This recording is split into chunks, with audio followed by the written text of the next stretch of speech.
Good. Good morning, everyone. Happy Wednesday. Grooving to that tune. It's a good thing you pointed at me, man, to give me the cue, or else I'd be fucking... You'd still be fucking... Good morning, everyone. Welcome to the morning show. My name is George Santrizos, and the reason I'm sitting in this chair is because nobody else cares enough to be here on time except for Phil right here. Bullshit, George. That is some bullshit, George. I want everyone to know, I want it to be on the record. My name is Phil Balabanos. You can check me out at balabanos.com. I'm not sticking around today because I'm shooting for a new client right next door. On the other side of this wall are new neighbors. And I found something out. Our building managers, they don't hate us. They're equally inept with all clients because now I'm here because the fucking power just blew next door. And I'm only running 4 LED lights. So I just want to say good morning. I hope you guys checked out the new episode that just dropped of the Terry and Ted Standing By podcast. Yes. Good enthusiasm, George. That's good. And I will leave you in the very, I was going to say like the inept arms of George. He'll manage the show today. Poseidon is also here if that's of any comfort whatsoever. That shouldn't be comfortable at all for people. Yeah. Miss me when I'm gone, guys. Later. Ciao, Phil. Have fun.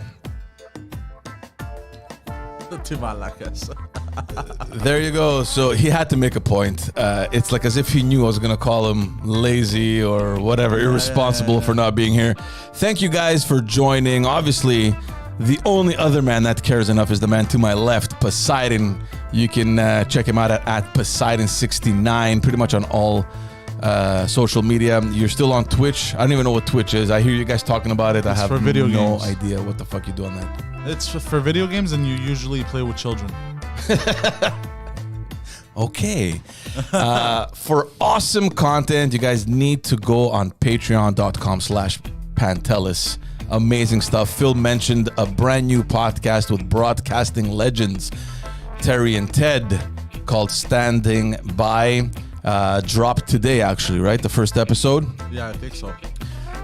Amazing stuff. I'm still wowed and impressed by the fact that these guys are here. Doesn't surprise me one bit because the amount of work these guys put into this business, into this studio, into everything that goes into this place and to the content and everything is just incredible. So the fact that these guys managed to get these broadcasting giants is incredible. Extremely proud of these guys and the work that goes on here.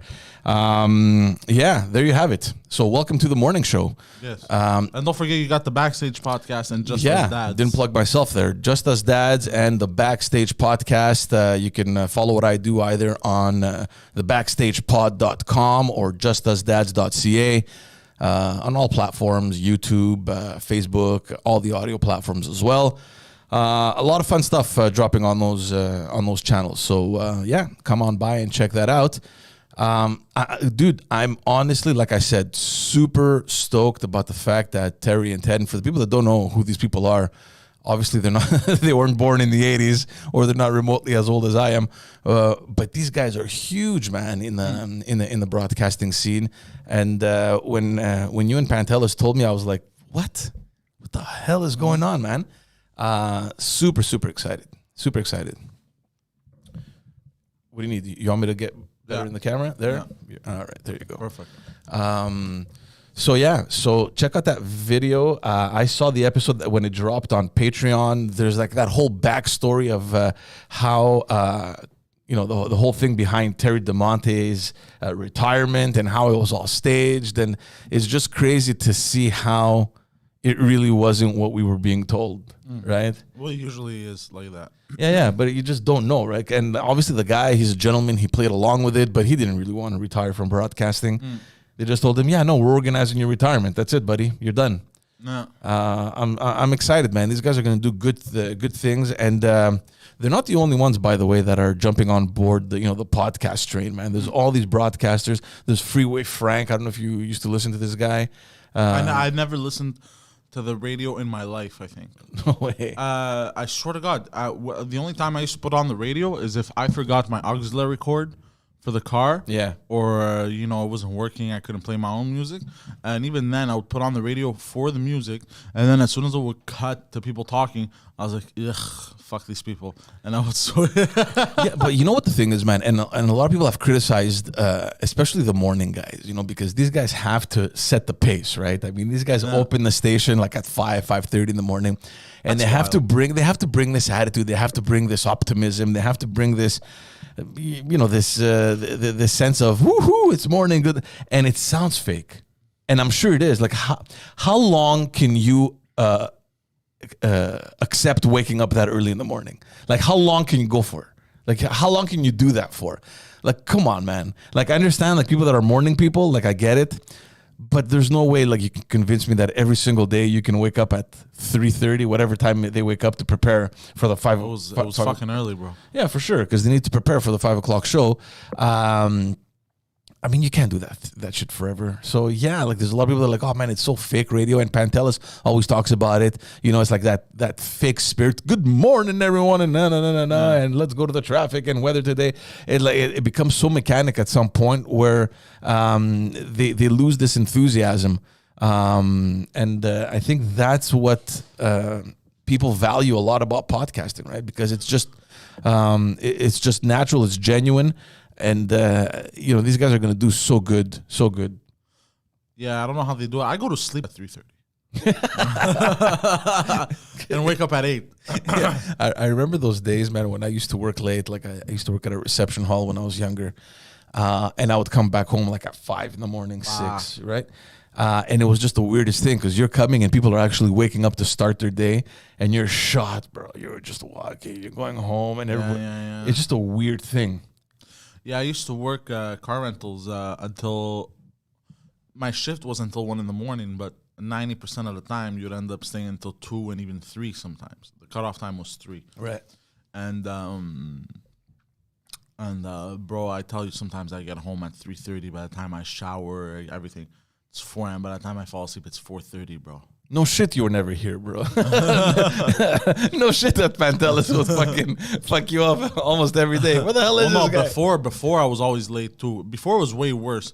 During the pandemic, it happened like a few times, but before it was even worse. But I would go to bed at regularly 4:30. Yeah. You know what the thing is, man? Because I go to sleep late as well, and it's just old habits or whatever. But now that you have a family and there's kids and you got to wake up early and you got to prepare for school, like I feel bad because my wife takes care of that most of the time. And I'm like, and I hear it. I could very easily wake up, but I'm in my pillow and I'm like, fuck, I need to get up now. I have to do this. Like she can't do this. She can't be doing this all the time. And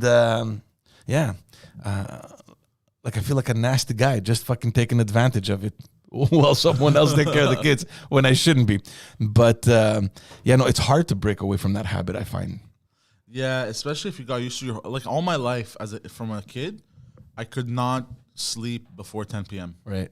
Impossible. Unless I was like exhausted. Unless I was digging or breaking rocks that day. Yeah. I could not pass out before 10 p.m. or even 11 sometimes.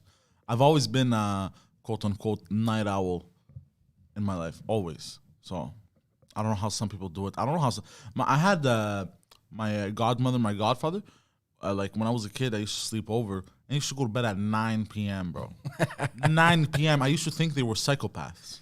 You know, when we were little, I remember my parents used to put us to bed like around 8:30. That's insane. When we were kids, like elementary school, like when you were in elementary, you would still go to bed like at 10, 11? No, sure. Oh. My mother would put me to bed at 8:30, but I used to whip out my Game Boy, bro. Play until fucking midnight, 1 a.m. And she'd do the whole inspection thing, shove it under the pillow of the Game Boy, pretend to be asleep. And then like I'd play until late, bro. Pokemon and Yu-Gi-Oh, bro. Those were my two. I'd play for hours. Oh goodness. How's the chat doing, man? There's people. First of all, let me just say something, man, because I usually, when we start the show, I usually just go through the chat before we go live, right? And it's just so positive. I do at home. You know, or before, just, while you're waiting for the stream to start, the first couple of minutes there. And it's just so positive, man. People coming in, good morning this, good morning that, good to see you, happy you're here. Just a lot of positivity and optimism, man. It's so good to have you guys here every week. Super cool. Also, cool. Another little milestone, Olga mentioned it in the chat. Fucking hell. 10,000 subscribers on YouTube. Man. Yeah, I saw this morning. I was gonna talk about it when Pantelis got here. That's pretty cool, man. 10K. Yeah. I would see it, and I mean, obviously, I follow the channel and everything, and when you see it was because you see 9.8. Yeah. And then you're like, oh shit, they're almost there. Yeah. And then 9.2 or whatever the hell the number was. Does it have one decimal or two usually? I don't even know. What do you mean? Like it says 10.0, like 10.1, or there's two decimals after, like 10.1. No, it depends. It depends how far along you are. Like it's in the hundreds, right? So it'll be 10. Let's say you're at 10,500. It'll be 10.5. It's one. Okay, so there's only one. It's okay, one. Okay, it's okay. one. Okay, yeah, that makes sense. I thought at some point I had seen two, but okay, yeah. Anyway, yeah, no, 10,000, man. That's quite an achievement, man. Really, really proud of you guys. Fuck, honestly, I can't say it enough. Really amazing stuff, and you got to thank the people that are supporting the channel, that are watching us, watching you guys, and just absorbing the content, because obviously without them, the channel doesn't grow. So, yeah, man. Props to everyone listening. Let's get on to the news. I wanted Pantelis to be here for this one because some really fucked up shit is happening in Ontario. Some news that I don't know if you heard about this, but and let me just get the news up here just so I can make sure that I get the dates properly. But it was this week. I think it was Monday or Tuesday. So there's news coming out of Ontario to the effect that the school board, or the equivalent of the school board in Ontario, decided that there were certain books that were very offensive. I'm just looking for it over here. What's the name of the books? Oh, hold on. Jorge Rosales dropped 5 Aki Bays, which means $5 in the chat. Happy 10K subscribers. Congrats to the team. Even super producer Poseidon, El Gordo Feo. Thank you, Jorge. You know what that means? Yeah, Fat Poppy. The fat, ugly guy. Oh, God. It's always nice when they give you the treat, but then they slap you in the face. Here, man, $5. Congratulations, Yeah, you our fans are fat, savages. ugly guy. But no, yeah. If it wasn't for the $5, I'd put him in the gulag. But because he dropped money, it's okay. So the news broke out yesterday, coming out of Ontario. This is the Providence Catholic School Committee or Council. It's the equivalent of a school board or the school commission that we have over here. They decided to grab 5,000 children's books that were written, a while back, where we had a different perspective of life. There were different norms, and we're talking about kids' books that we grew up with: Tintin, Lucky Luke, those kind of books. And they removed them because they found them offensive to the indigenous communities, because they portray Indians a certain way that, with today's standards, it's inappropriate. But instead of just removing them, they went a step further and they burned the books. Wow. They burned 5,000 books, and No then way. Yeah. So look, in the ceremonial thing, they took the ashes and they I don't know, they spread them, whatever the fuck that was, but. And that has kind of incited a lot of questions. They're like, what the hell is going on here? The last time we saw people burning books, it was under a Nazi regime in Germany trying to erase and eradicate history for whatever purposes. We're not going to compare that to Nazi Germany, obviously. But the fact that you want not only to erase the past, but to kind of destroy it, it makes absolutely no sense. And I understand that maybe some of these books have offensive content because, back in the day, like in the 60s and 70s when these books were written, I get it. All right. They portrayed Indians, with feathers on their heads, a little tribal and that kind of stuff. But hold on. That's how they fucking dressed, right?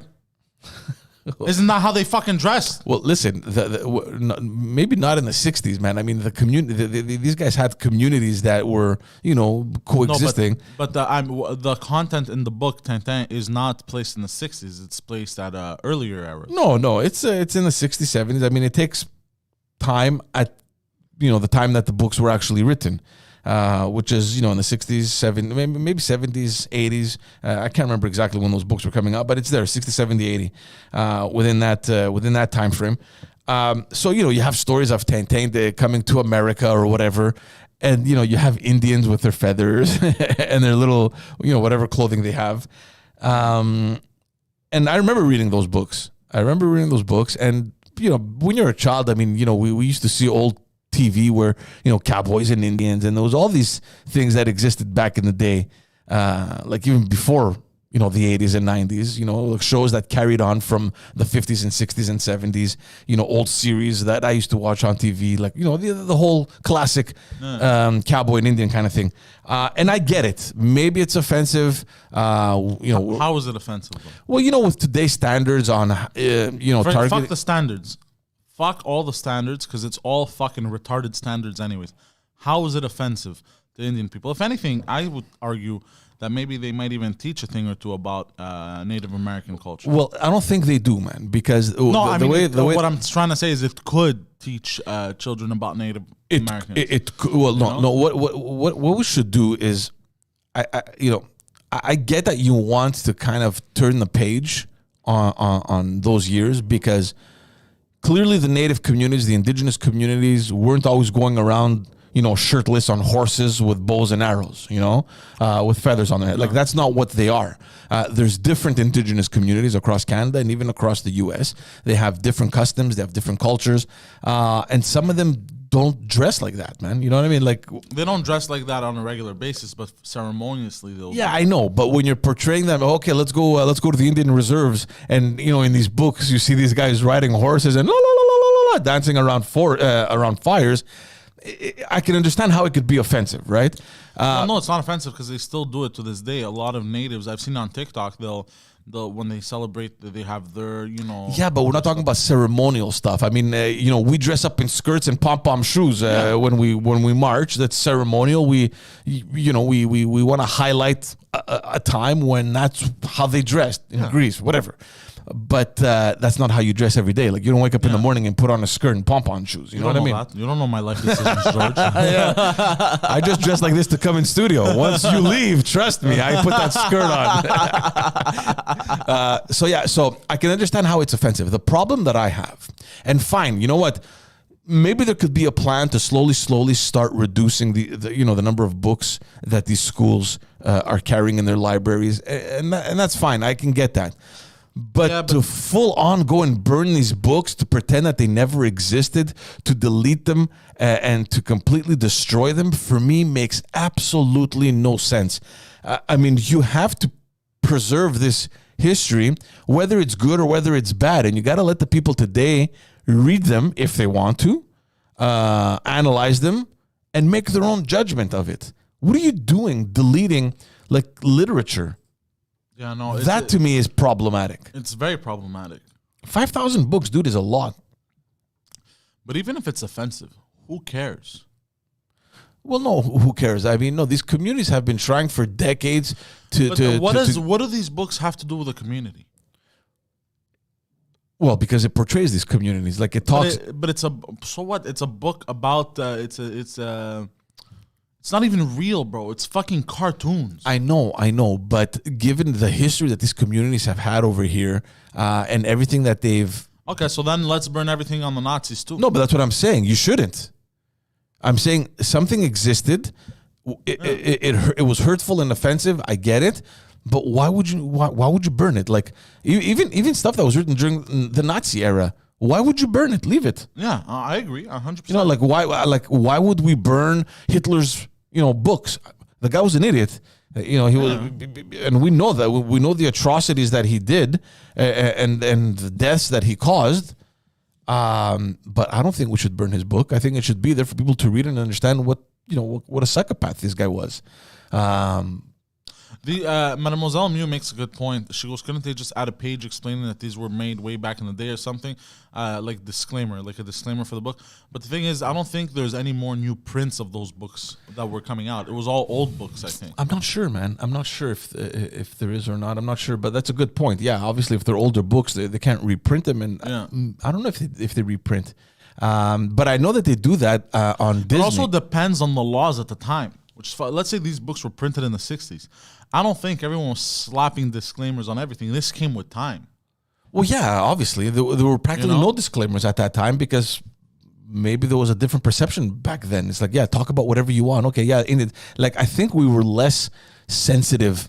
Way less sensitive, bro. To what's happening and now. Also, I think a lot less stupid. Like I'm sure in the 60s, I'm sure people were able, like when these books came out, I'm 100% sure people were able to make the difference between the books and reality, that natives didn't actually dress like that on a regular day-to-day basis. You know what I mean? But we're born in the society of mental retardation. So, you know. Yeah, no. It's just strange to see that in 2021, there are governments, and this is not a government, but I mean it's a government. It's a branch of government. I mean it's a school board. It's a school commission. I love how they do all this shit, but the same motherfuckers that put all this energy into burning the books, digging a hole and put the ashes to plant a tree and whatnot. They don't. If only they put that same energy into helping these communities, it would go a lot better. The other controversy that has come up from this story is that the spokesperson for this committee, or whatever you want to call it, Education Council, her name is Lynn Cossette. She's always been claiming to have Aboriginal roots, and there was a study, I don't know who did it, but they went back to the 1700s. Like they tracked her family line back to the 1700s, and they found absolutely no Zero. connection to any Aboriginal community. Oh, it's like that cunt in the States. What's her name, bro? Yeah, the senator. What's her fucking name? Forget her name. Senator.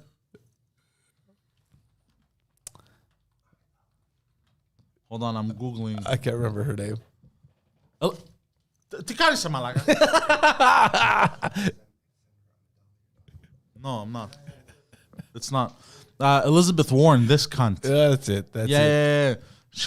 She ended up apologizing years later for DNA test, identifying as Native American. There you go. So same story with this one. Apparently she's been claiming that she has connections and roots to Aboriginal communities. They've traced back her family line down to the late 1700s, and she has absolutely no contact. So people are furious at the fact that who are you to give anyone lessons on the treatment that these Aboriginal communities had through these books, when clearly you're not who you've been claiming to be. Anyways, I don't know exactly how much how much echo this will have, especially now that there's a federal election. There's a French debate for the people interested tonight at 8 p.m. I think it's on Radio Canada with all the party leaders. 100% positive that this story is going to come up about burning books and the Aboriginal communities. Look, it's a tough subject. Well, especially with everything that has happened this year, right? I think Canadians have been much more sensitized this year than ever before about the reality that these communities have been living. Well, there was one last week, the French one, that we spoke about, and then there's one tonight at 8 p.m. It's on Radio Canada. It's in French, and tomorrow it's the English one on CBC at 9 p.m. This comes at a suspicious timing, don't you? What, the debate? The burning books. Well, it came. Suspicious. You think it just happened? No, but I mean, with everything that we've seen this year surrounding the Aboriginal communities, I get that people are offended. This is just another one of those, moments where the lenses are focused again on these communities. And it's funny. It's funny that this happens because on the last episode of my podcast, I had Mark Miller. He's the minister responsible for Aboriginal services, and we spoke about this. And I asked him, I go, listen, what is going on? I mean, the elections came up, and suddenly we all forgot about what happened this year with the Aboriginal communities. Nobody's talking about them. It feels as though we've just drifted away from it. And had these events not happened this year, would we even be talking about Aboriginal communities altogether, right? And I don't think so. I think the answer is no. So there's a lot of work left to do. His argument was that the path to reconciliation is still a very long one. There's a lot of communities, there's a lot of Aboriginal communities across Canada, and to actually get to a point where everyone is kind of satisfied and that we're on a path of how about start by giving them drinking water first? How about that? Yeah, I mean, how about taking care of that? They've invested a lot of money, and I didn't ask him that question because the time was running. But I did a little bit of research, and there was a considerable amount of money that was invested in getting water to these communities. Obviously, it's not enough. I mean, there's still much left to do, but there's a plan in place. But the thing is that, and just to finish up with this topic. I feel that we get desensitized very quickly with Aboriginal things, and we forget about these realities, and we need these kinds of events to kind of bring us back to earth and to say, shit, by the way, there's these guys still that we're ignoring or have been ignored, or, where are they now? What are we doing? Like, it feels as though it takes some sort of scandal or some kids dying or discovering tombs to bring back the topic. And it sucks because this should be an ongoing thing, right? It shouldn't be just an issue that we start talking about every time something just happens, right? Anyway, Jorge says just one more thing: burning books, but they live like in a third world country. I guarantee you, George, it's not even natives burning these books. I guarantee you. I don't know if I wasn't clear. It wasn't the natives that burned these books. This was the Providence School Committee of Ontario. It had to be I knew it. School committee. No, that's what I said. It's a school board. It's a school committee that decided that these books are no longer good for our schools and for our kids to be reading. And we're talking about kids' books, man. We're talking about like cartoon, like what do you call them? Comic books. Lucky Luke, Tintin, like these books. What a bunch of retards. Imagine sitting there in a fucking high horse. We need to help the indigenous communities. One guy goes, we need to get them drinking water. Nah, fuck that shit. We need to get them good living conditions. Yeah, listen, the problem is and then the one books guy goes, that kids are reading. And then one guy in the school, in the meeting goes, bro, these books are kind of offensive to the indigenous people. That's it. That's how we're going to do it. The most lazy thing to do to help, which is not even helping. How are you helping? No, you're not. I would have loved to be part of that meeting, just as a fly on the wall there, just to listen in on what was being discussed. Me too, bro. Yeah. All right, guys, we got some challenges. We got to contribute to this debate. We saw what's going on this year. We got to bring our 2 cents. Let's see, what problems are we having? Yeah, no, drinking water. We don't have any drinking water. Kids have turned up dead underground, unmarked graves. Yeah, fuck that shit. Let's burn books. No. Yeah. I heard the natives are burning our books down. It's not the natives burning books. Well, now you tell me. How's it going, buddy? Hold on a second. Yeah, bro, I heard it wasn't the natives. Oh, God. It's too late? It's too late. Well, look, they're going to pay for it. This is what's going to happen. Yeah, I heard you say. Wait, what books? I didn't even know. What's going on? There is a school board in Ontario that decided that the right thing to do was to burn close to 5,000 children's books. We're talking about like They should have books. stopped that children. So we're talking about, like books like Tintin, Lucky Luke. I remember that, Books yeah. that portrayed Indians, the old-fashioned way that we grew up. Pocahontas style. Yeah. Yeah, magical. Yeah, like cowboys and Indians kind of style. And they're like, this is offensive. It's You have to, if you're going to portray Indians, you have to show them in the street. Sad. Asking for change at the bus stop. thirsty. Yeah. Yeah. Is that fucking assholes? No, man. but you know what? Look, I get it. Maybe they have a point. Maybe, like, this is what we're talking about. Maybe, yes, they weren't portrayed the way they. Obviously, we're talking about different customs, right? Back in the 60s and 70s. Yeah, but the Greeks in those books are not portrayed either. We're all wearing togas. It's just how it is. Yeah, exactly. No, but I mean, they're portraying ancient Greeks. I mean, it would be ridiculous to find a book that talks about modern Greeks in Athens walking around in togas. Oh no! Now the modern Greeks they were portrayed as like swindlers. Come here, don't worry, I have a deal for you. Which I'm gonna be honest, it's kind of accurate. But what am I gonna say? What do you want me to say? fucking accurate. So yeah, no, but we're saying like, okay, I get it. Maybe they're right, but do you need to burn them down? Wait, they physically burned them? They burned them down, and in a ceremonial thing, they took the ashes, and I don't know what they did with them. They spread them out in the They wilderness. buried them to plant trees. Bro, woke is an illness, bro. That's psychotic. Isn't it crazy? Yeah, that's Like, disgusting. and this is what we're talking about. Regardless how bad or negative the literature is, keep it. It's You did this part to of the Beatles. Remember when they did this to the Beatles? They were burning all their records. Do you know about this? No. You didn't know? Let me ask you, George. Do you know anything apart from fucking Canadian politics? Yeah, the Beatles. What happened? They were getting big, and then I think it was. It might have been John Lennon. One of them said that they're stop doing it. It's not necessary. But one of them said it's that they're bigger than Jesus. But he's like, look, we're bigger than Jesus. Everybody knows us.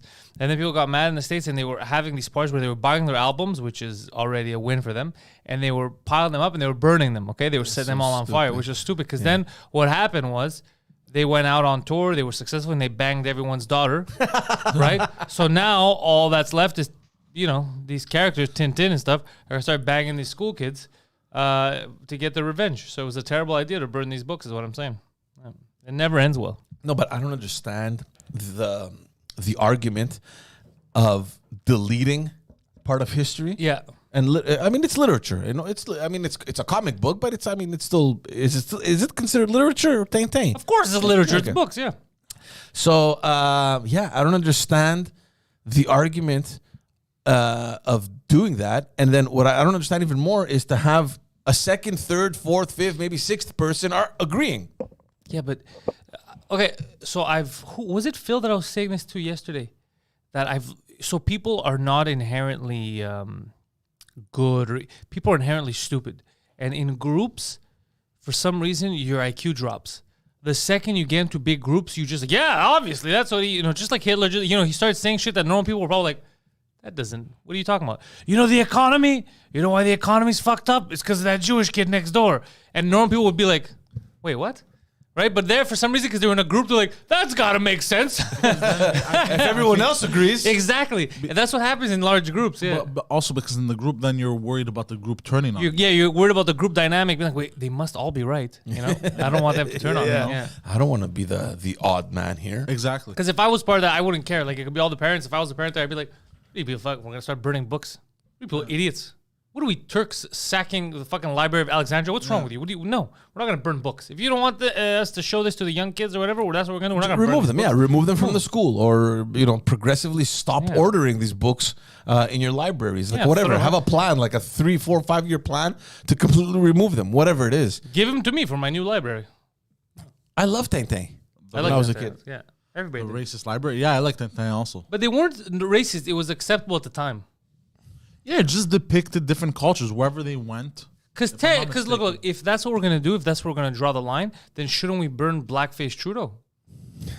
I was about to say that earlier, but No, but if we're using the same logic, I wasn't right? sure if it was too His much. excuse is at the time it was acceptable. I don't think it was, but at the time he says it was acceptable. So if we're saying there's no forgiveness, there's no time element, it's just if you did something that at some point in history was bad, which would mean that I would have got killed a long time ago, you're axed as soon as I get the chance. So shouldn't Trudeau go to jail or get burned or whatever the fuck? Yeah. By that logic, it's so stupid.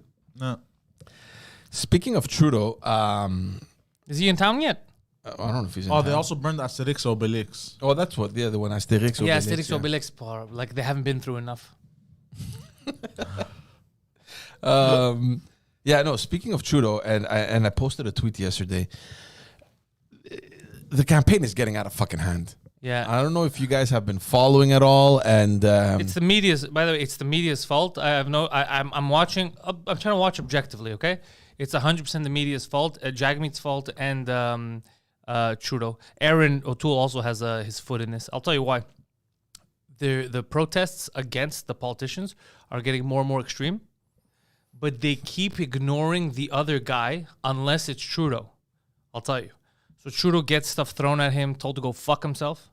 Aaron O'Toole, everybody comes out, you shouldn't do that. You could protest without throwing stuff, telling people to go fuck themselves, right?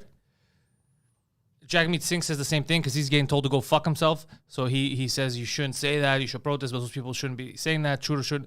Maxime Bernier gets eggs thrown on him. He gets eggs smashed in his face, all that. Everyone's silent. They're like, yeah, that's cool. It's part of politics. So it's like, wait a second, guys. If we start doing this hypocritical, if we start doing this thing with everyone's being it's never gonna end well. The rules should apply to everyone the same. I agree. You shouldn't be throwing eggs or rocks or anything at these fucking people. Tell them to go fuck themselves. Stop throwing rocks. I think the comments are general, applying to everyone. It's just that the media is covering less of Maxime Bernier and more of the others. But guys, listen, I've been involved in many campaigns. I've organized my campaigns. I've seen rowdy crowds, and it's normal. People are gonna boo. People are gonna gather. They're gonna yell, whatever. I have never ever seen the middle finger. Never, which is surprising when I look back. Well, so far, this is the first time we have a guy went out, told half the country, I'm gonna decide that there's gonna be consequences for you. You're not gonna have the same rights as other citizens, and this is all being told by a fucking drama teacher. Bro, you're gonna fucking tell me what I can and can't do, what he can and can't do. Get the fuck out of here, bro. You crazy? Whoever he is and whatever he did doesn't justify the actions that are being done against. It's not. He didn't. They're not mad because he was a drama teacher. I'm making fun of him for being a drama teacher. They're mad because he's telling people, "I'm gonna tell you, you can't do this, you can't do that." That's why people are mad. Yeah. It doesn't justify, but are you surprised? Are you surprised? Look, and the middle finger, that's the least. And he thinks everyone's his friend. So he goes to do like fist bumps, people eating, and they're like, bro, get the fuck out of here. You saw the video I sent you, right, last week? He's like, hey, fellow kids. Like, get the fuck out of here. Like, oh, shit. Okay. It was the funniest thing ever. There was these two guys sitting. So obviously, there's a lot of people gathered. Trudeau's in the building, whatever. So he's going around, and these guys, they're like... So let's say it's coming this way. They're like this. So he thinks, cool. They don't want to take a selfie, right? So one of the guys takes a selfie. He comes to the other one, and he's playing a video. He records. He's recording. He's not taking a selfie. He's like this. So Trudeau comes in the thing, and the guy's like, communist fuck. Right in his face, Amazing. It's so... Some of these moments are gonna stay in history. They're legendary. But I don't like the breaking eggs on heads and the violent stuff because it makes us look like a second world country. I understand, but vote and tell when he passes by, boo him, tell him to go fuck himself. That's fine. But vote, don't throw shit, because then it's gonna deteriorate. Because you want all these guys, you want Jagmeet Singh to start getting boulders in the face. You want them to get injured, dying. You don't want that. No, shit. But guys, honestly, even the foul language, I have never. Because that's a slippery slope as well. The foul language. The reason why I wouldn't do it is because then historically, when we look back at it, people don't live in the context. Yeah. So you just look like an animal. Because I get the rage. I understand someone telling you, fuck your family, fuck you, this and that. I get you telling them to go fuck themselves. The problem is, historically, in a year, no one's going to feel the same way. So all they're going to see is a guy saying, you look belligerent. That's true. No, it's true. No, but guys, look, I've seen crowds. I've seen boos. Usually they're organized and there's chants. Down with Trudeau, or like whatever. That's fine. Make your posters. Do whatever you want. Burn these books. But the swearing, and then the other day launching rocks, like they picked up gravel. It was a whole handful of gravel, and you see it clearly in the video. This could be Trudeau's fault. He's the one who wanted to bring in all these Palestinians. That's what happens. No, but what I'm saying is that that was a good joke, bro. That was phenomenal, actually. Holy shit. with a slingshot. And I almost slipped. I almost said something else, and I was like, no, it's Palestinians that throw rocks. Yeah, I was about to. That joke wouldn't have worked. So yeah, I mean, look, if you don't like him, guys, it's very simple. Don't vote for him.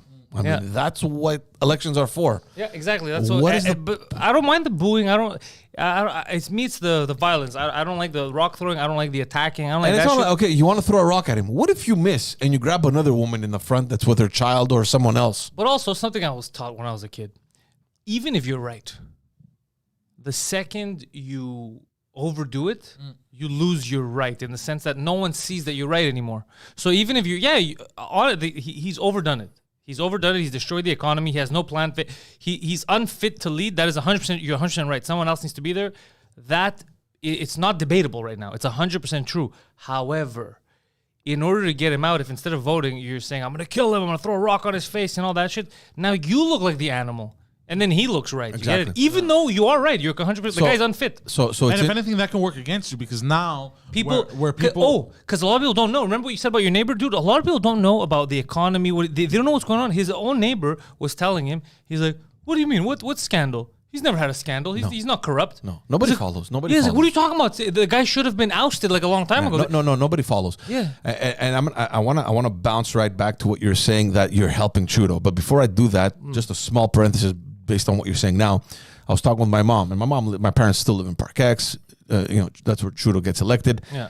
So we're talking to my mom, and I'm like, hey, so how's it going? This and that, blah, blah. I'm like, elections, did you decide who to vote? Obviously, I know who my mom votes for. Yeah. She's like, of course, I'm going to vote Trudeau. Because that's how Greeks are. They Yeah, vote I've blindly. talked to my They mom. don't care. Yeah, I'll it's talk just to my liberal. mom. You're wasting your time. You're wasting your breath. She's still going to vote for Oh, Trudeau. she can't vote actually. Oh, okay. Yeah, criminals are not allowed to vote. So anyways, so she's like, of course I'm going to vote Trudeau. I'm like, Mom, what are you talking about? The guy destroyed our economy. It's like your grandkids won't even be done paying the debt that he's put us in. No. This is the argument. The reason my mom is voting Trudeau. No. George goes to me. Do you know what an honor it is for our MP to be the prime minister? She's proud because It's a he's huge thing. Because he's representing Park X. Basically. Their government representative is the prime minister of the entire country, and it's an honor. Yo, his neighbor is the better story because his neighbor is a man who came. What's the country he came from? Senegal. Senegal. Oh, I know a lot of Senegalese. I don't know. He started his own Very good business. people. He didn't realize that as a businessman, he's voting against his own interests. But he's like, no, I need to vote against Trudeau because he's the guy who's going to spark the economy and he cares about businesses and lowering taxes. And Poseidon's like, what are you talking about?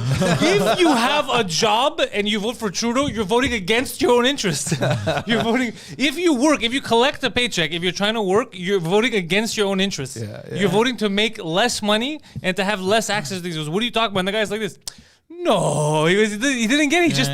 Yeah. I kept telling him I told him about the weed scandal. He goes, what scandal? What is that? That's not true. He never gave money to his family. No, but that's the thing. I mean, look, and this is where politics gets interesting because you have like this small percentage of people that follow me, you, and a bunch of other people. But the majority of the population has no idea. They don't turn. Who follows parliamentary committees, man? Like, Just you. don't I even get my news from you. I don't even do that. You know what I mean? So nobody knows what's happening unless it's big headline news that is like for the whole month or a couple weeks. Then people are gonna start clicking to it. Morneau, what did he do? Oh, why did he stay? Like maybe. But in general, people are still going to vote because they're blind. They're like, oh, Trudeau, Liberal, that's where I vote. Conservative, it's O'Toole, that's where I'm voting. Yeah. So that's what it is. But going back to these demonstrations and how it may actually benefit Trudeau because, and we spoke about this last week. Last week's French debate, in my opinion, kind of set everything on the level playing field. Yeah. The Liberals had lost their 20-point lead almost. The French debate comes, and I think Trudeau did well enough to kind of save the boat from sinking. So it was kind of like a reboot. Look, we're starting officially from that point on. And I'm going to get to another point because I had told you guys that they're going to start digging to find shit that hurts the Conservatives. Of course. And they have, and they've picked a very good one, and we're going to talk about it. But so he's trying not to cover to cover for that lost space that the ground that he lost, and he's discovering now that the sensitive chord that I'm going to hit to people across Canada is that I'm courageous enough to face these extremists. Yeah, he keeps calling Face on, he you know what called I mean? them misogynists. Exactly. So he comes out after Because this he's a event. lady. Hold on. Yeah, Wait. they're just mad. They don't want to see a woman in power. So after, Hold on. Trudeau was called. Hold on. yeah, he So did. after he did. He got after- him aside. I so- started laughing. I go, wait a second. yeah. So after this, He's like, they don't want to episode- see an independent woman like me in power. He didn't say that. No, after this episode where he had rocks thrown at him, there was a press conference, and he realized that, listen, people are kind of supporting us. They're seeing me kind of fighting this crowd. Yeah. Let's play into this. So he comes out in a press conference and he just a full frontal attack. These are extremists, these anti-vaxxers, this minute portion of the population, they think they're going to control, blah, blah, blah. And he came really against these guys, right? Like, but it was too general because a lot of people that hate him are none of those things. Yeah. Trudeau, when he last election, did not get 100% of the Canadian vote. In his head, he thinks everyone in Canada loves him, voted for him 100%, and now it's like a minority of 10,000 people that don't like him, which is delusional as fuck. Yeah. Delusional. Bro, there's people in the NDP that can't stand him. Guys, look, it wouldn't There's communists that don't like him. So look, there's about, we're the 8th today. With Sep 8. So there's less than 2 weeks left in the campaign. Yeah. Don't be surprised if Trudeau keeps picking up these hostile writings to campaign in, because this helps his image. Yeah, well, it's the only thing he could do now. It helps his image. Yeah. The other thing that has turned into his favor is exactly what we're talking about. And I told you guys this, and I had even questioned Gérard Deltel. He was one of the first candidates that I had on my podcast, where I told him, look, it was the beginning of the second week. And I told him, you guys managed in 1 week to reduce this gap, and they weren't ahead yet. They were like just 1 or 2 points below. You know, they had really, and I had told them, this is a great momentum. Are you worried now that the Liberals are going to start digging into things that have historically hurt your party? And I referenced abortion and gay rights. I wasn't that off, because what the Liberals want to do now... The Liberals want to abort gay rights? No. I asked them, are you afraid now that you've gotten this momentum that the Liberals are going to start digging into other shit to bring to the surface to hurt you? Because there's certain issues that hurts you during a campaign, like abortion rights, gay rights, that kind of stuff. They did exactly that, but instead of picking abortion and gay rights, they went to the other theme that really is a thorn on their side: gun control.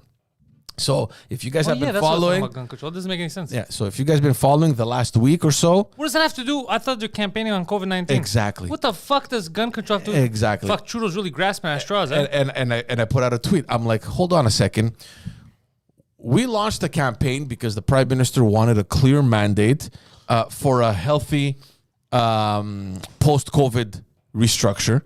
Our economy is tanking. Fucking inflation is skyrocketing. Our country has suffered probably the worst damage in history due to climate change. And suddenly the issue is gun control. Like, you're resurfacing this issue. So people are scared. They're going to hear guns. You know what I mean? So they're bringing these things back up. This is a debate that has already happened. It's a very disingenuous way of doing things. It's crazy, because now you got to find things that stick. Yeah. So what you do, you grab a shovel, you dig up the fucking shit, you throw it on the wall, and whatever. Oh, okay, okay, let's go with that. That's exactly what is happening.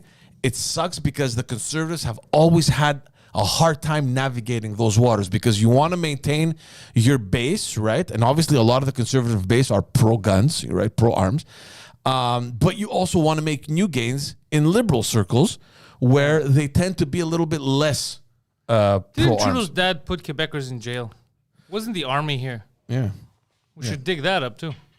No, but what I'm saying is that, see, they went and found something that really bugs the Conservatives, and I guarantee you that on tonight's debate... Why does that bug the Conservatives?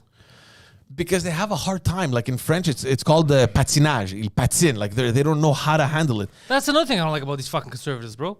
Just say if the Liberals are willing to fucking say anything, live, do what, you guys can't say how you feel about guns. What I don't understand about the Conservatives, with all say it. With all the people that they have, the strategists, the communications experts, how hard is it to dig into what the Liberals have done from the beginning of their mandate, when they came out and said that we're gonna impose the strictest gun control laws ever, and they did not. In fact, you have, I forget her name, but she's a survival of the Polytechnique attack. One of those I forget her name, but she's in charge of this organization called Police se souvient.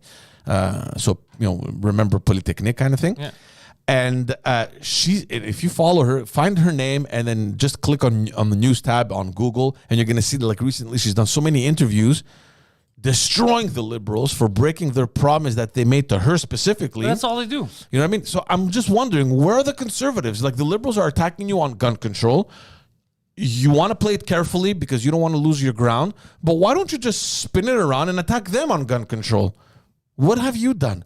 This lady is still waiting for your phone call. She's still waiting for that bill that you promised that you failed, right? But they failed at everything they promised from Trudeau the whole time he's been in office. Yeah, I don't think he's done anything that he's promised. He's destroyed the economy. He keeps saying, we'll do this. He doesn't do anything. They don't know what the fuck they're doing, bro. They're full of shit, these people. So, and I don't think that the Conservatives are going to do much better either. They're all full of shit. So that's a topic I'm convinced is going to take up a huge part of the debate tonight. I'm excited to watch it.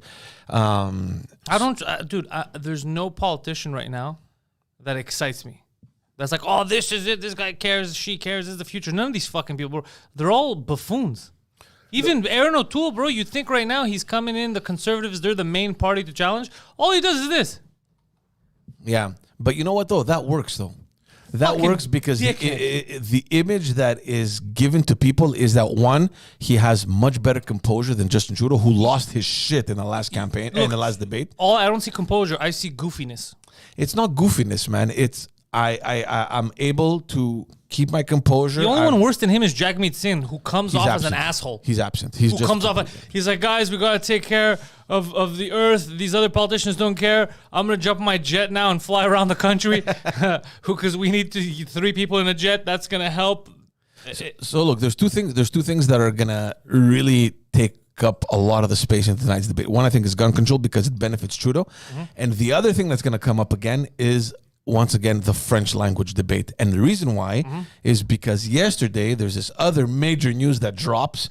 The English Montreal School Board releases a report in which the president of the school board, Joe Ortona, talks about Quebec's Bill 96. So Quebec's Bill 96, we spoke about that. It's like the refurbishing of Bill 101. They want to, they want to renew Bill 101, new French bills, stricter laws and that kind of stuff. Obviously, the English community in Montreal is against it. They think, especially the English citizens, we spoke about that, often. So he comes out as the president of the English Montreal School Board, and he writes in the report that we're stuck in this society where we consider Quebec a nation. It's not a nation; it's a province. Like this offensive shit against Quebec in the French language. I guess what he's saying is technically it is a province. I get that. It's a province, but it's been recognized as a distinct nation. So shut your fucking mouth. And it's heavy. Like, look, and this is where he's criticized. You can challenge that bill all you want. Yeah. You have the right. But to go to the extreme... It was the 3 N-bombs in the letter that made it weird. And to go to the extreme and to bash Quebec and the French community and the French language, coming not from you as an individual, but as the institution that you represent, the English Montreal School Board, it was heavy, horrible. That obviously led... Because the people that don't know that, Joe Ortona was recruited by Denis Coderre to run in his campaign as a candidate in the district of Loyola, which is like NDG, like downtown. He threw him out. He was like, listen, he kicked him out. Denis Coderre said, listen, obviously we don't agree. Ciao, bye. You're out of the campaign. So he kicked him out. He's no longer a candidate. Premier Legault came out yesterday and called the English Montreal School Board an extremist organization for coming out and saying shit like this. Well, everyone keeps calling everyone an extremist organization. Trudeau's like, if you don't agree with me, you're an extremist, you're a misogynist. But do you know what this means? This means that now the people, remember this, everyone watching, the people in charge have realized how dumb you are. Yeah. They have realized how stupid you are and how easy it is to manipulate you. So all they tell you is terrorist, extremist, racist, bigot, misogynist, and they know that you're going to react to the words because you're imbeciles.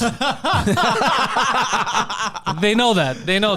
That's why Trudeau is able to say, they're misogynist. That's why they don't like me. And no one's like, they're a bunch of dudes. You're a dude. What are you talking? That's why they're all like, "Yep, that makes sense." Well, people are retards. Yeah, people are dumb. Yeah. Also, fucking Christine is in the chat spewing lies. I don't know about. What about you? No. Hold on. One thing, I don't know about everything else about the convergence stuff, but she threw one comment about the tax breaks. She completely lied about that. I just pulled up the stats of what Aaron O'Toole said. Yeah, but she's done this many times. Why are you so shocked? So all this to say.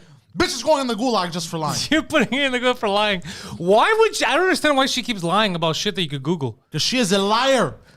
I think, honestly, one of her goals in life is for you to have an aneurysm. She said that you're gonna get coupons for restaurants, but nowhere in this plan to restart the economy does it say that. No, it's not coupons. What they're going to do is, and by the way, the tax break, because some people are wondering where they're going to get the money. They're tax breaks. They don't need to get. The whole point is they're not going to collect. They're not.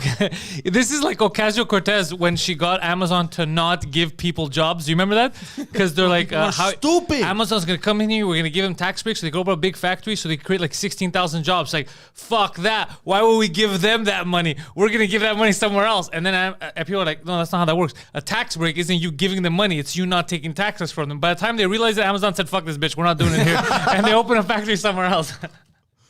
They're idiots, bro. Me, what pissed me off was that comment about the tax credit and all that shit that she had put initially. That's what pissed me off. What did it say? But it's not even. She doesn't want a tax credit. Coupons and shit, bro. Bro, nowhere does it say. I have the fucking folder up. I wish we had coupons with that. A $5 investment tax credit. A credit. They're not fucking giving people money. Wait, $5 credit? That's all I'm getting? No, 5%. 5%. This is for what? This is for businesses? For businesses, yeah. For any. So if you invest, okay, your money, you get a 5% tax investment tax credit, which is not at all. By the way, just so we could understand one thing, and George could correct me if I'm wrong. The parties, especially in Canada, there's two parties in Canada that federally that win either time. They have different strategies so that they can win and so that they could measure their own success. The last couple of years, before the Liberals cared about the economy too. It hasn't been the case since Trudeau. They care more about wokeness, image. They want you to feel. They want a nice poster, even though the house is destroyed inside. That's what they want, right? So their measure of success is what kind of pretty clothes Trudeau's going to wear, what kind of socks. Yeah. That's their measure of success. The Conservatives, their measure of success has always been, because they have other stuff that's controversial, has always been the economy and how much money you feel you have in your pocket. That's how they want you to measure their success. Yeah. That's why, like the TFSA that we have now, that was a conservative thing. So right now, the way we are with the economy being in shambles, the success we need, because we're not a successful country anymore, is economically. We need businesses to get back on their feet. We need human beings to have money in their pocket. We need that. And then after, once we're good again, that's when you put in another pretty liberal so that we can look good again with wokeness. But right now, that's what we need. Yeah, we need help. Yeah, you're right. Like historically. And the coupons, sorry to cut you off, George. The coupons that she's talking about, it's not even fucking coupons. Yeah. Fucking spewing lies. They're basically it's a Canada job search plan. Basically, what they're gonna do is they're gonna pay up to 50% of the salary of new hires because nobody wants to fucking work anymore, right? And restaurants, businesses have to pay more now. The minimum wage went up. All this shit. But that's all they know. That the best that they know. I already said that's why the best government is not one party. The best government is they all get together and they go, conservatives, you handle the economy. We're gonna handle it. You get it. That will be the best government. You get the best of the best to work for it. But right now, our biggest problem, because they're going to tell us one day it's terrorism, one day it's COVID, but our biggest problem right now is the economy. People either don't or can't work. Businesses are closing down. People don't have money. You got to pay back the CERB. Whoever fucking took the CERB and made money has to pay. There's a lack of individual money is the problem right now. Yeah. No, you're right. I mean, historically, traditionally, it's always been a more right-wing government that has balanced the books, that has brought the economy back to normal, except for Jean Chrétien, who was a liberal, but he was the more right. You can't say he was right wing. He was a little right of center. That was when the liberals were center right and center left. He was a liberal with he was fiscally conservative, like me. Yeah, I loved Jean Chrétien. It was good. Chrétien, for those who don't know, I mean, in today's money, he had acquired a government that was over $40 billion in debt, and in his first mandate, he brought it to a $14 billion surplus. Yeah, this guy was awesome. In today's equivalent. He didn't care about facades. He took no shit. He goes, this is what has to happen. This is what we're fucking doing. Good.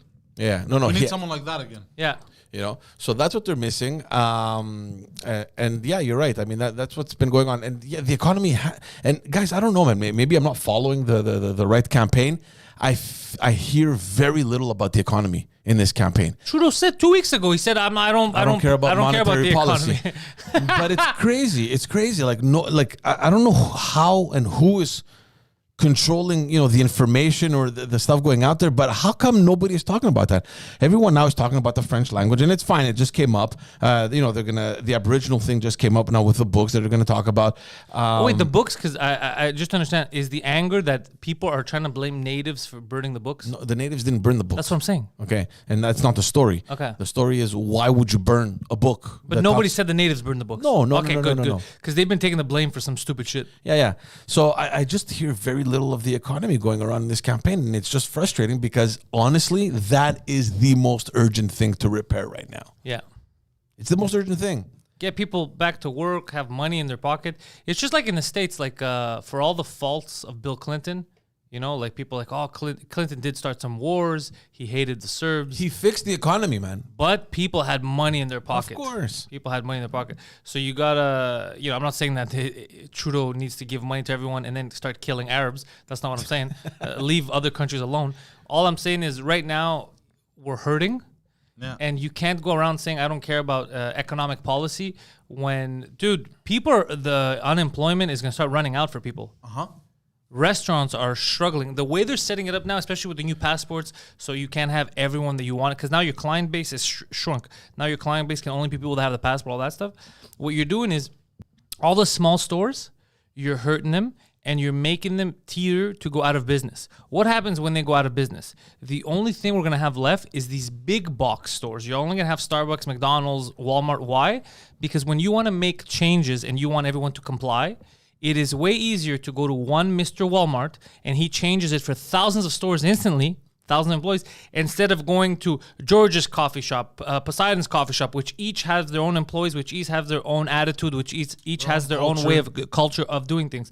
So you're going to eliminate individuality, and it's all going to be big box brand, big this, and you're going to remove the small and medium businesses. That's what we're slowly going towards. The thing is, idiots who didn't get proper schooling, who don't read, who don't understand the economy, don't look at history, don't know that. They think there's a lot of people that just assume what do you mean stores didn't close down? They just I've talked to people who are like, no, bro, stores are open right up as soon as everything starts opening up. Now stores are gonna open back up. I go, that's not how it works, bro. These people lost their businesses. They had no money. Now they're doing something else. Right. That's not how this works. It's not magic. It's interesting that you're saying that because I was following yesterday the Youth Chamber of Commerce is here in Quebec, in Montreal, I think. It's the Jeune Chambre de Commerce. The regroupement des jeunes chambres de commerce. I just want to clarify something. I cut you off again, George, because Joker is afraid to say it in case of pissing off you. I'm not watching. So long as you don't blatantly lie, it's fine. You could say your opinion. So go ahead, Joker. But Joker's full of shit. He does that a lot. He does the whole, I can talk, but I'm scared to talk. Why? Everybody talks. Olga tells us to go fuck ourselves. Everybody talks, Yeah, so just coming back to the business thing, it's fucking put him in jail. It's interesting because no, don't put it. I'm just joking. I thought it was funny. I thought it was funny. No, leave him alone, bro. Poor guy's like, I don't want it. I was choked on my coffee. No, I'm just joking. So you have leave you have the Association of the Youth Chambers of Commerce in Montreal that came out with an interesting proposal. They made it, they made to the government that for all new businesses that have been created in the last year or will be created in the next year or so, the government should eliminate the taxes. Of course, like zero taxes for the beginning. So for any new business owners, there will not be any taxes, and I think that's a great incentive. Yeah. I think it's a great incentive. But speaking of the campaign and the promises Trudeau has been making, and we spoke about this, where you have provincial politicians, especially here in Quebec, that are very critical towards him because a lot of the promises that he's making are provincial jurisdiction. Yep. Especially the one with the daycares, where he has a $30 billion program across Canada to install and to implement these low-cost daycare services. Why would he promise this? If he's forcing everybody out of work, there's no need for daycare. Your parents are going to stay home. Yeah, well, the whole thing is to get these people out of the house, right, to go work. So I understand the thing, and it makes sense. And besides, we see how great it works here in Quebec. But in Quebec, they've been bashing the poor guy. And we saw Legault that got him to give him a $6 billion blank check without any conditions. So nobody knows where that money is going. We're not sure as citizens of Quebec that any of that money is going to be used effectively in the daycare services.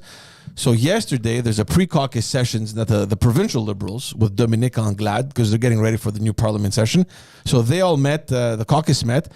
And the first announcement that she made, and I think this is a very bold move because the pressure is on now, right, to François Legault. Yeah. She knows there's $6 billion that have been promised by the federal government.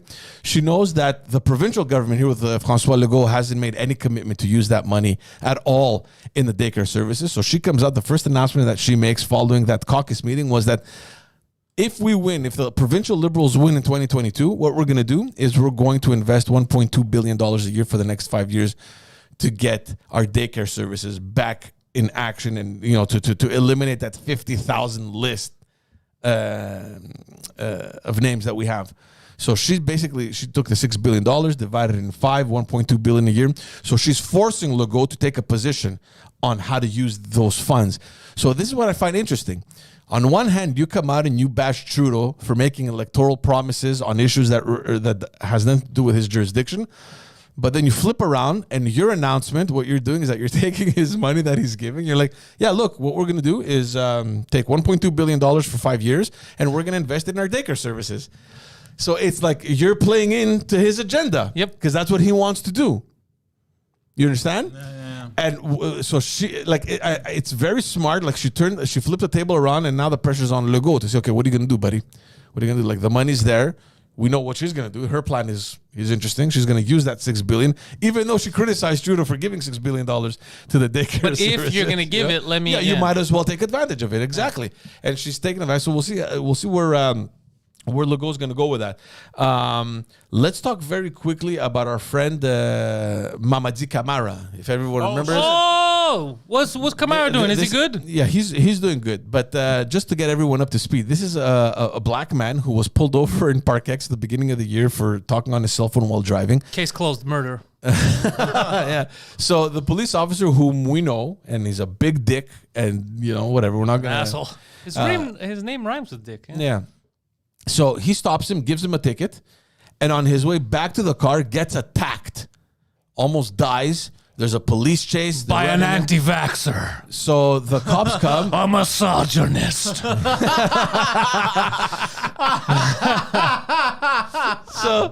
So the cops come, and without even thinking twice, like the guy that attacked me is the guy that I arrested, that gave a ticket to. So automatically, He's the closest black man I see. It's got to be him. so they grab the guy, and from the report that we have, he wasn't resisting or anything. They pulled this guy, from what we found out, through the window of his car onto the floor. They banged him on the ground. They roughed him up. They cuffed him. They took him in. Could you imagine watching this? You sit in your car, you get a ticket. Oh, fuck, he just got the shit kicked out of him. And then they come up to you, they start beating you up like, why'd you kick the shit out of him? He's like, what are you talking about? I'm in my car. Yeah.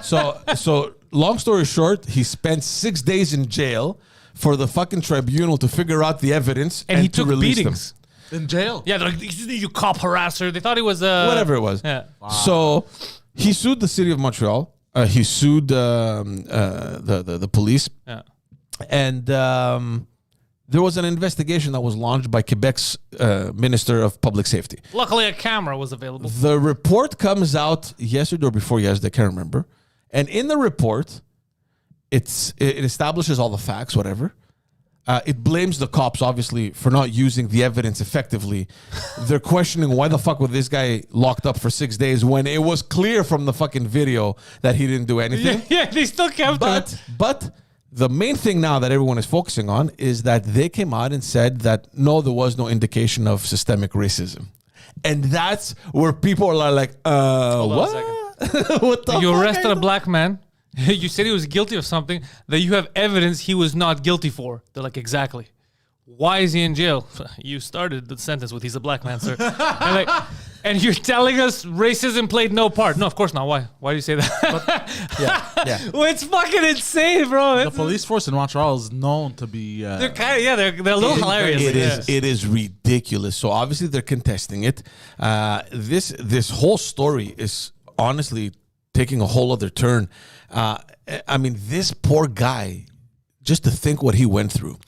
And so obviously his lawyers are saying now that, listen, from the first day, from the day it happened, the cops went. They found the evidence from the camera, and they did not provide that evidence to the team of investigators from internally the police force that was looking into the matter.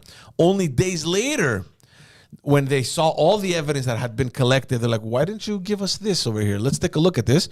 And they looked at it, they're like, did you not see that there's this fucking other person that the guy's in his car while this guy's being attacked? Like, what happened over here? You guys didn't see that? Why is he still in jail? And it took a few more days after that for the judge to release him. Yeah. So obviously there was a mishandling with the evidence from the police force. Mishandling. Yeah. Quote, unquote. Yeah, no, guaranteed. So the question of what are you talking about? There was no system. Like, why would that happen? Like, why? Why would you ignore that evidence? Why would you beat the fucking guy out of his car? He was driving a Camry like a homo. You know? But hold on, I have a question. How? The cop that got the shit kicked out of him, he legit thought it was this guy that beat the shit out of him? He didn't see, because as he was turning around to go back to his vehicle after giving the ticket, He got bamboozled. he got knocked out. So it's everyone else's fault. So he didn't know. Maybe from the corner of his eye, he saw like a black man. It was a black person, and he took his. In his defense, he was attacked by a black guy. But he took his gun, and there was this whole chase. Like the guy ran away, so he doesn't get shot. I remember because it happened in front of our old studio, and then we were at the new studio, Right. and we're like, look at that. We leave, the neighborhood goes to shit. I woke up from a nap and bro, my whole. Oh yeah, I thought you committed suicide. Yeah, because I was driving, everything was blocked around his building. Yeah. I've never seen that many cops. Yeah. It must have been 50, 60 cop cars of all different locations. Cops running around with dogs looking at everyone. I was like, what the fuck's happening? Did he kill himself? Yeah. I thought it was a bomb threat or some bullshit. No, yeah, Because I was like, that was when that whole thing had happened. Remember, I was late and shit. And That was when he got fired from here. And, So I thought he killed himself, and he thought that we sent him a bomb. It's just so funny how you're. no, I didn't think you guys sent the bomb. It's just funny how you're referencing that whole event as if nothing. Oh yeah, remember when he got fired and we kicked his ass out of here? Yeah, that's like as if nothing's happening. No, so I was sad. So what do I do when I'm sad? I go and Kill take a yourself. nap. No, I go and kill take a police nap. officers. No, I go and I take a nap, pretending it never happened. Yeah. Try to relax. So I go and take a nap, bro. I'm like, oh, this day can't get any worse. Bro, I wake up, bro. Cops everywhere. I'm like, what? There's cops. People are freaking out. I see them in crazy body armor. I'm like, what? Yeah, they went nuts. Bro, I thought it was they don't a All fuck my around. friends were sending me videos from their balconies. They don't fuck around, and Yeah, especially when a brother is attacked, like No, a brother attacked the cop. yeah, but for them, a brother did attack them. But for them, their brother in arms, is like a police officer. Yeah. You don't mess it. Like you attack a police officer, you the have record. an entire force up your ass. For the record, because I know we have some influence with people. We are not, even though the cop is a known asshole, we are not condoning attacking anyone, not, of especially not like an officer. First of all, you might get shot, but also you don't win. Even if the guy gives you a shitty ticket, if the guy's being an asshole, by you attacking him, it's one of those situations where you lose your right again. You look like the animal. Exactly. We'll joke about it, we'll fuck around, but don't fucking start attacking people. Don't do shit. Oh, no, 100% don't. Yeah, so that's what's happening with this poor guy as if he hasn't had enough. Mind you, and I think Wait, so he's gonna, bro, this guy better get millions. he's suing for 1.2 million, I think. Should sue for more. He should sue for more. Oh, well, that's it. I mean, look, That just dude, proves, we're not in the US. What's his bro. name? What's his name? Mamadi Kamara. Mamadi, that just proves that you're a better person than the rest of us. Because we would have fleeced these cocksuckers.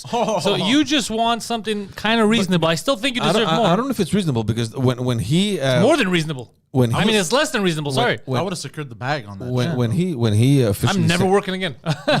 when he sued them, there was a bunch of lawyers that came out and said, I don't know, 1.2 is maybe a little bit too much to ask. What? Fuck Like, these lawyers. Hold on, didn't Trudeau give 10 million to terrorists? Yeah, he did. no, but I'm saying, like, especially since there's no, especially 1.2 million is too much. especially since there's no precedent on anything like this to kind of set as a standard or Well, like there's as a a precedent. barometer. They gave 10 million to terrorists.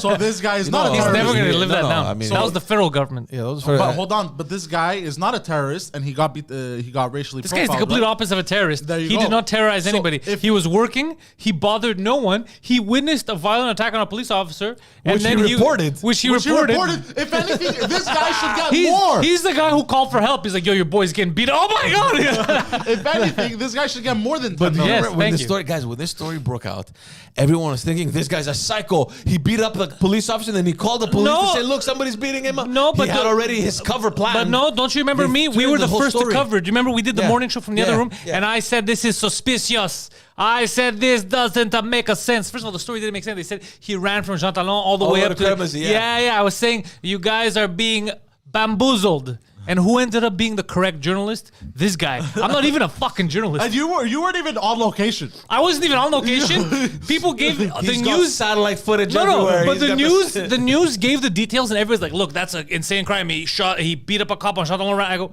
are you people fucking retarded? Do you know Why how are you far that accepting is? these stories? Google map the distance, you fucking idiots."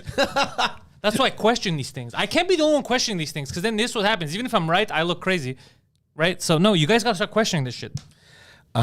Let's talk a little bit about the border reopening yesterday. Yes. The U.S. border, well, from the Canada side, to all travelers for non-essential travelers. That's So- gonna end well. So officially, people can come into Canada for non-essential traveling. Whether they're double vaxxed, well, they have to be double vaxxed, I think, to come in. I'm not sure, I but think that's the rule, yeah. but But do we care what vaccine? I don't know if Canada applies the same criterion like as Do the we still US. recognize AstraZeneca? Because in the U.S. they've come out very clearly and saying that if you have a mix, like if you took an AstraZeneca and then a Pfizer, good. You need a it third depends dose. the state, though. I could fly down to Florida or Texas, no problem. They won't check anything. Yeah, I guess. But will you be able to fly out? I'll be able to fly out, and then here, if you don't have it, you have to quarantine for so 2 they weeks. let you fly out even though you're not vaccinated? Well, hold on. Because it's none of their business. But they won't let me fly. I think I am vaccinated, but they won't let you fly to like in Canada if you're not vaccinated. Right. So it's open to they're everyone. fucking assholes that make up the People are rules. starting to question that decision because, as you guys all know, everyone is announcing that we're going into this fourth wave, the Delta variant, blah blah blah, the Delta Hold on. variant. I gotta say one thing with this fucking fear mongering of these goddamn variants. If there's this much fear mongering and the vaccines don't protect you, you still catch it. Why are we letting people come in? That's the question. Why are we letting them come in? And in addition to that, if we're expecting cases to rise, and by that, Well, aren't we expecting cases to rise because you're letting people in? exactly. So no, it does. So that's why a self-fulfilling prophecy. So that's why people are being very critical, and even the government coming out projecting that the hospitalizations are going to rise by mid to end of September because of the return back to school and all that stuff. The other thing that like they did really last year. Yeah, the other thing that really doesn't add up is that the government of Quebec came out yesterday and imposed the mandatory vaccination for everyone working in the health industry by the 15th of October, I think, or 11th of October. Can I You say check something it out. about that? Yeah. Okay, I feel very bad for all the healthcare workers getting forced. I'll tell you why. I don't like seeing people get forced to do anything. I don't like forced abortions, forced clit circumcisions, whatever the fuck they do in Somalia. I don't like anything forced on people's bodies, okay? I'll tell you what. Now, these healthcare professionals that do not want to get vaccinated, they're telling them, you have to get vaccinated or next week you're suspended without pay, right? So the people that a year ago you called heroes and they were on the front line, they were risking their lives before we understood what COVID was. When we thought that you can't get past, we thought that mostly if you get it, you die. These people risked their lives, they were heroes. And now these heroes, you're going to suspend without pay. There is no loyalty in the government. There's no loyalty to end it. That's why you can't trust these cocksuckers. They will never take care of you. In times of war, we prepare for peace. And what happens is whenever there's war, you honor the soldiers, you give them everything. And the second there's peace, you make them enemies and extremists and you hate them. And that's what they're doing to the doctors now that don't want to take this shit. I don't understand how you could say that to people who risked everything. We didn't know at the time that 99% of the time you're going to fucking pass as a cold. We didn't know. They were just out there said, fuck, I got to do my job. And they risked everything. Yeah. And now we're suspending without pay if they don't want to comply. To me, that's unacceptable. It makes absolute no sense. But And also, we're understaffed. So that's it. That's what are we the going to do after that? So hold on. And now if you get COVID and you want to go to the hospital, and you're like, sorry, we have 3 people working. 2 of them are janitors. Pick your poison. Are you fucking crazy? So that's the other point that I wanted to get to, because the unions, for those who remember the previous episode, we spoke about it, the health unions, all of them, there's like 4 or 5 of them. They were all present last week in a parliamentary committee to discuss exactly this issue. None of them are on the same page. Everyone brought up interesting points that the government has clearly not even considered. And now the government came out and said, you know what, this is what's going to happen. And we are getting prepared to face a breach of service in our hospitals. And that's horrible because you're going to have to eliminate surgeries again. You're going to have to eliminate whatever it is that you're going to have to eliminate to make room for the new hospitalizations. And in addition to that, you have a high risk of lacking medical personnel in your hospitals. Which we already do. And thirdly, the other moron is opening the border to non-essential travelers. So I don't know if they don't see that this is a cocktail for disaster. It feels a little bit on purpose so that once again we have another situation in which you need to panic, you have fear, and then again you throw up your arms and go, take care of me, leaders. That's one hypothesis. The other one is, and this was in a report that I was reading recently, where the government has improvised almost entirely this whole time. I'm not saying they've done only wrong things because, and we've said it before, I think CERB and all these financial aid programs were necessary. So it's not all improvisation, but in general, it seems that they were taking this 1 week at a time. Let's see what happens. You know what I mean?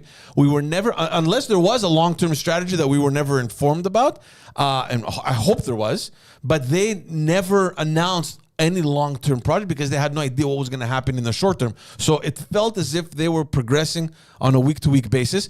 And I agree, but now it seems like there's a pattern. Yep. Yeah, so this is the thing. So I have a feeling that now, maybe because of this, are they afraid to come out and say, guys, we got to backtrack again. We got to go close the borders.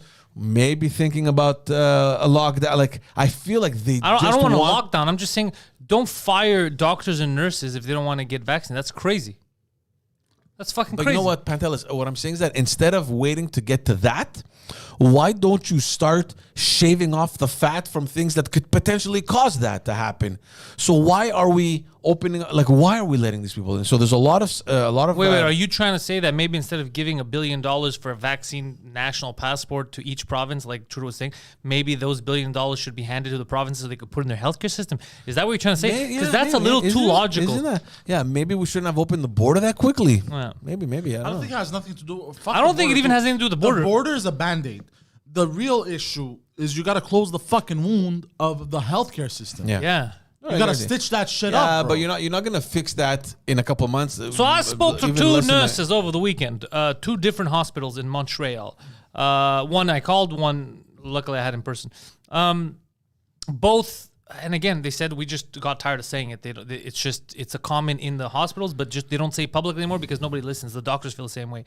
Because I was asking about, I'm not gonna give the hospital because I don't want to get in trouble. But anyways, one of our hospitals here it takes in COVID patients. Mm-hmm. So they had 2. And I go, so it's down. And she goes, no, it's not down. 2 is a lot.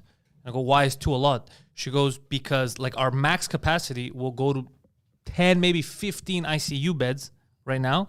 And 2 is a shit ton because, it could spread. So you got to separate more when they come in for COVID. And we're 3 nurses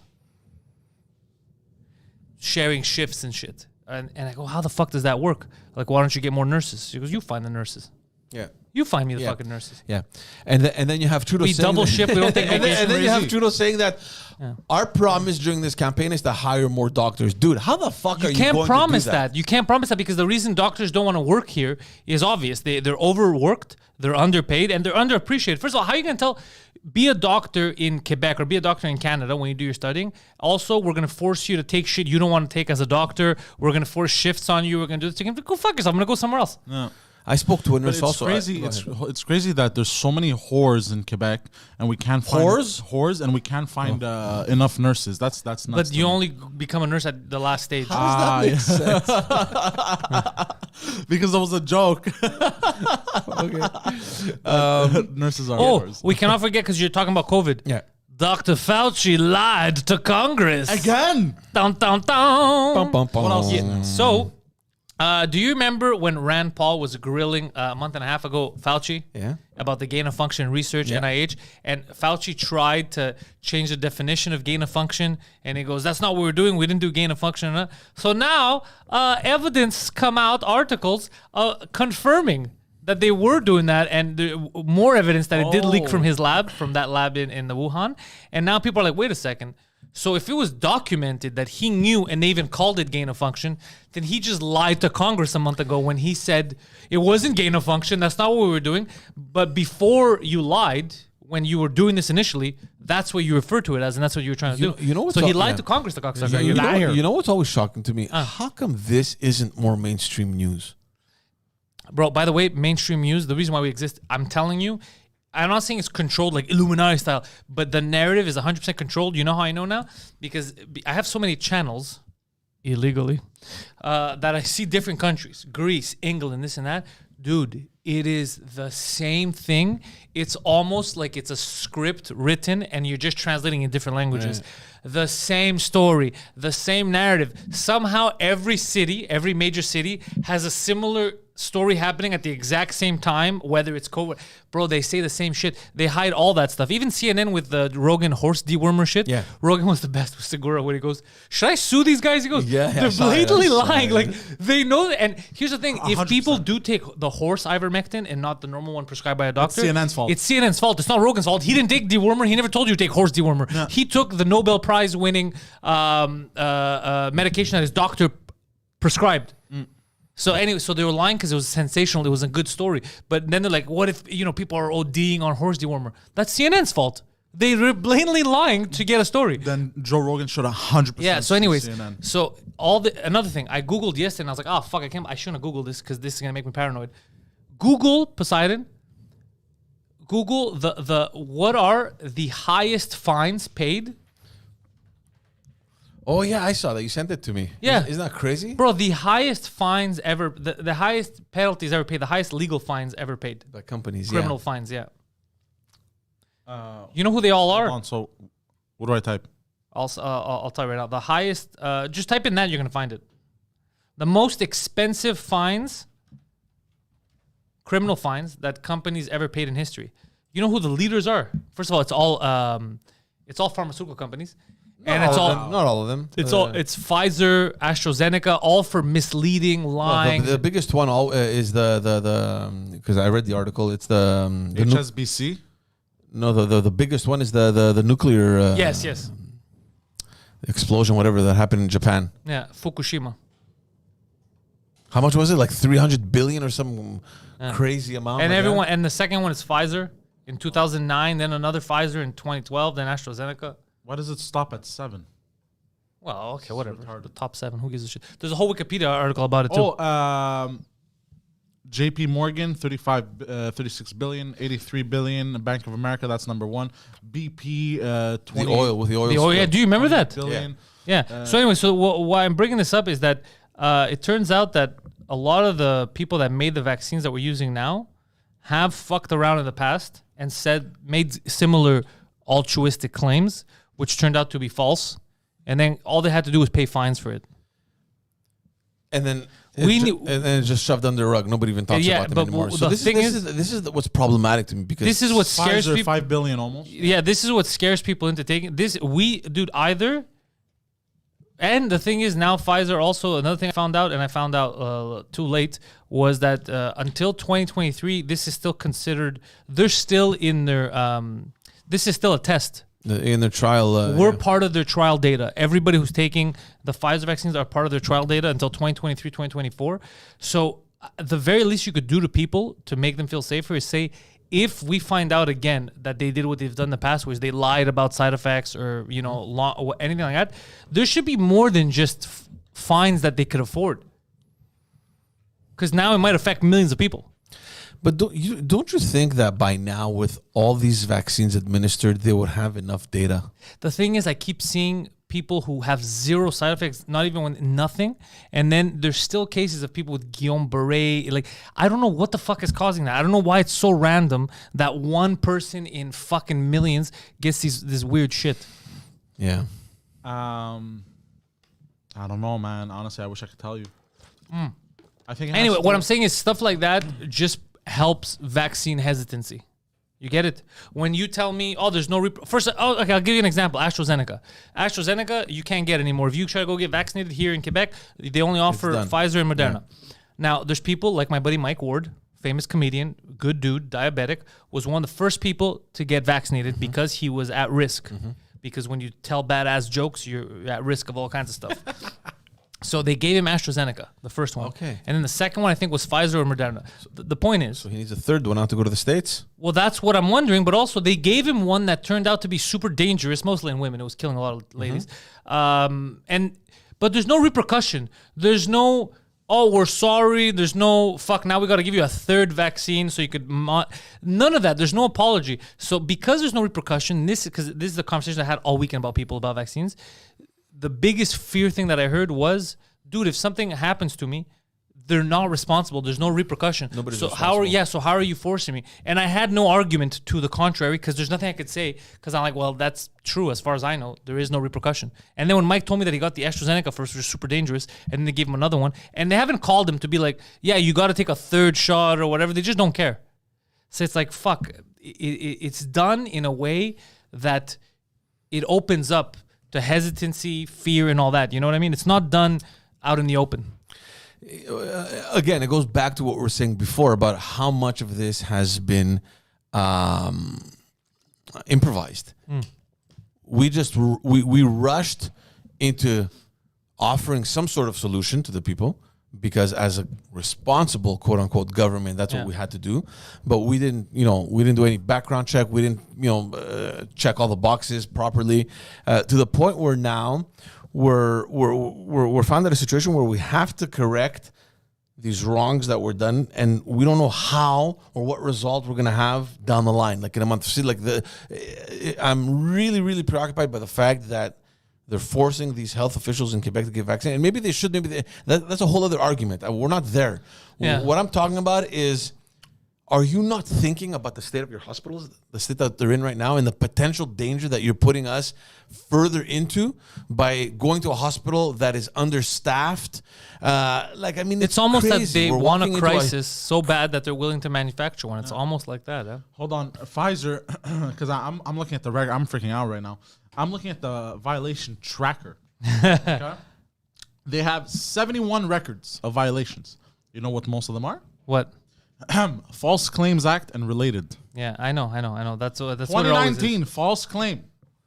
They have in healthcare $3.4 billion almost in healthcare related offenses.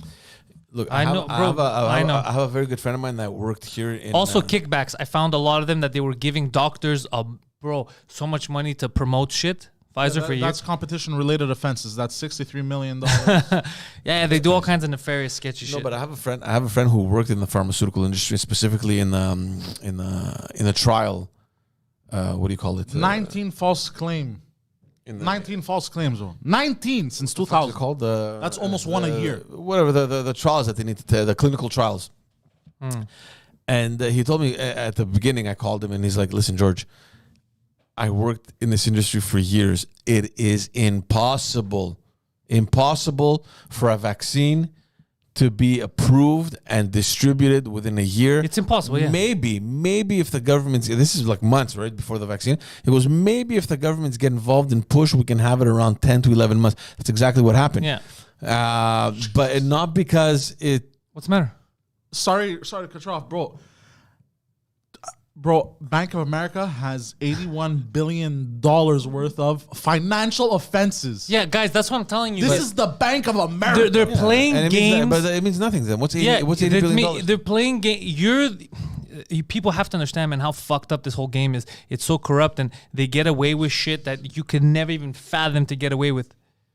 They have 290. You're right. And because there's never any repercussions, because there's never any consequences, they're just allowed to maybe repeat. Yep. Maybe, I don't know. We don't know. Are they repeating it now?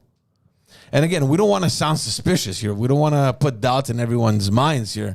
My doubts are already in my mind. I'm panicking. I'm grateful that we live in a country that we were able to kind of move relatively quickly. Because can you imagine living in a country like, I don't know, somewhere in Africa or in Latin America or anywhere else where they still haven't even gotten any vaccine? It might turn out that they're the winners.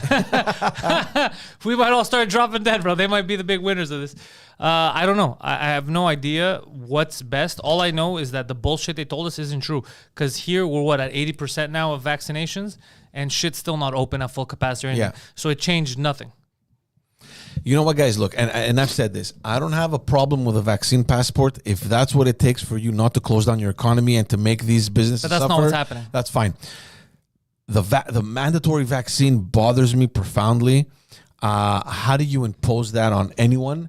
It boggles my mind. I mean, you can just say, listen, this is what we're doing for the businesses. We need proof of vaccination. It's our right to do that. It's your right whether or not to get vaccinated. We get it, but you're going to have certain limitations. You know what I mean? Yeah. But don't push these. Like, for me, I find that absurd, especially when in Canada, we're over 80% single vaccination, and I think in Quebec we're close to 70 or just over 70 double vaccine. Oh shit, really? That's huge, man. Yeah. That's huge, especially considering the fact that everyone doubted that we can even reach 70% when they were saying that 70% is the threshold to reach herd immunity. You understand? Hold on. What about Sweden? No one talks about Sweden. They don't have no passports and shit. I don't know what's happening there. Everyone know what's happening It's with them. dropped off the radar completely. Yeah, they don't have they did a lot of that herd immunity shit. They got, I think vaccination was not compulsory. It was Where are they in terms of hospitalizations and deaths? Has it I don't kind know, of but from balanced what I out, heard, they or were is it? fucking fine. Yeah. Apparently, 70% of people are fully vaccinated in Quebec. How many? 70%. Yeah, I think we're just a little over 70. That's a lot. And by the way, that's basically everyone because our population is about 15%. No. Children between the age Oh. of The percentage that they're taking into account is of people that are eligible to get Yeah, vaccinated. but right now 16-year-olds are eligible and 12 and up. yeah. It's 12 and up. So I don't consider those because they're not even a high risk category. It doesn't so matter. the fact They that you're trying to consider it. forcibly So the 80% people that are vaccinated includes the from Kids. 12 and onwards. Okay, so they only consider that population. Well, yeah, obviously. Okay, They don't take the total population. Okay, I thought that's how they measured it. No. no, but even at that, the fact that they're making kids at 12 do it, that's also weird. Yeah. I told you the story. I have a good buddy of mine. His son just entered high school. He's in a sport études, like it's a sports program where he's going to be playing a lot of sports and focusing a lot on that. And they told him, look, it's not mandatory. You can do whatever you want with your kid. We're not going to force anything, but just know that if he's not vaccinated, He can't play sports. He can't play sports. He can't do any team activities. That's insane. That you is know what I mean? mandatory then. So as a parent, what the hell do you do? You ruin your kid's life. You know what I mean? You worked hard for your kid to get into this program. You want the kid to succeed and to progress, and then suddenly the school tells you, well, that's the government is kind of squeezing us here, so make a decision. Let us know what you want. Obviously, I'm gonna fucking vaccinate my kid. What do you mean? Let you know what I want. Now, the whole what would purpose happen of if my your- kid in the school is If your for him kid to was one of those in something million and has the shitty side effects, what would that parent do? I could see. That's why you need gun control, because I could see a guy going in and shooting up the school board. Yeah. I don't know, man. Look, we keep coming back to COVID every day, practically, that we've been doing this show since the beginning. Well, that's the main thing happening on the It planet. is the main thing happening, so we kind of feel obliged to discuss it, especially since there's all these new things happening. I was watching a weekly documentary basis. on 9/11 yesterday. Yeah, there's these new things coming up for the 20th. Yeah. So there was because I know a lot about 9/11, Mm-hmm. a shit ton about 9/11, but there was all kinds of footage I hadn't seen before. And I was not excited in a good way. 9/11 was very sad.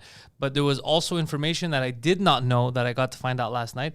And I was very enthralled, sir. Very, very You enthralled. saw this on Netflix? On Netflix, yeah. Very I have enthralled. to yeah, what is it? What's it called? I don't know, 9/11 something. It's on the main Yeah. page. You're gonna Okay. see I it. think I saw it. There's that, and it's like a series. And then there's I was learning about Osama bin Laden.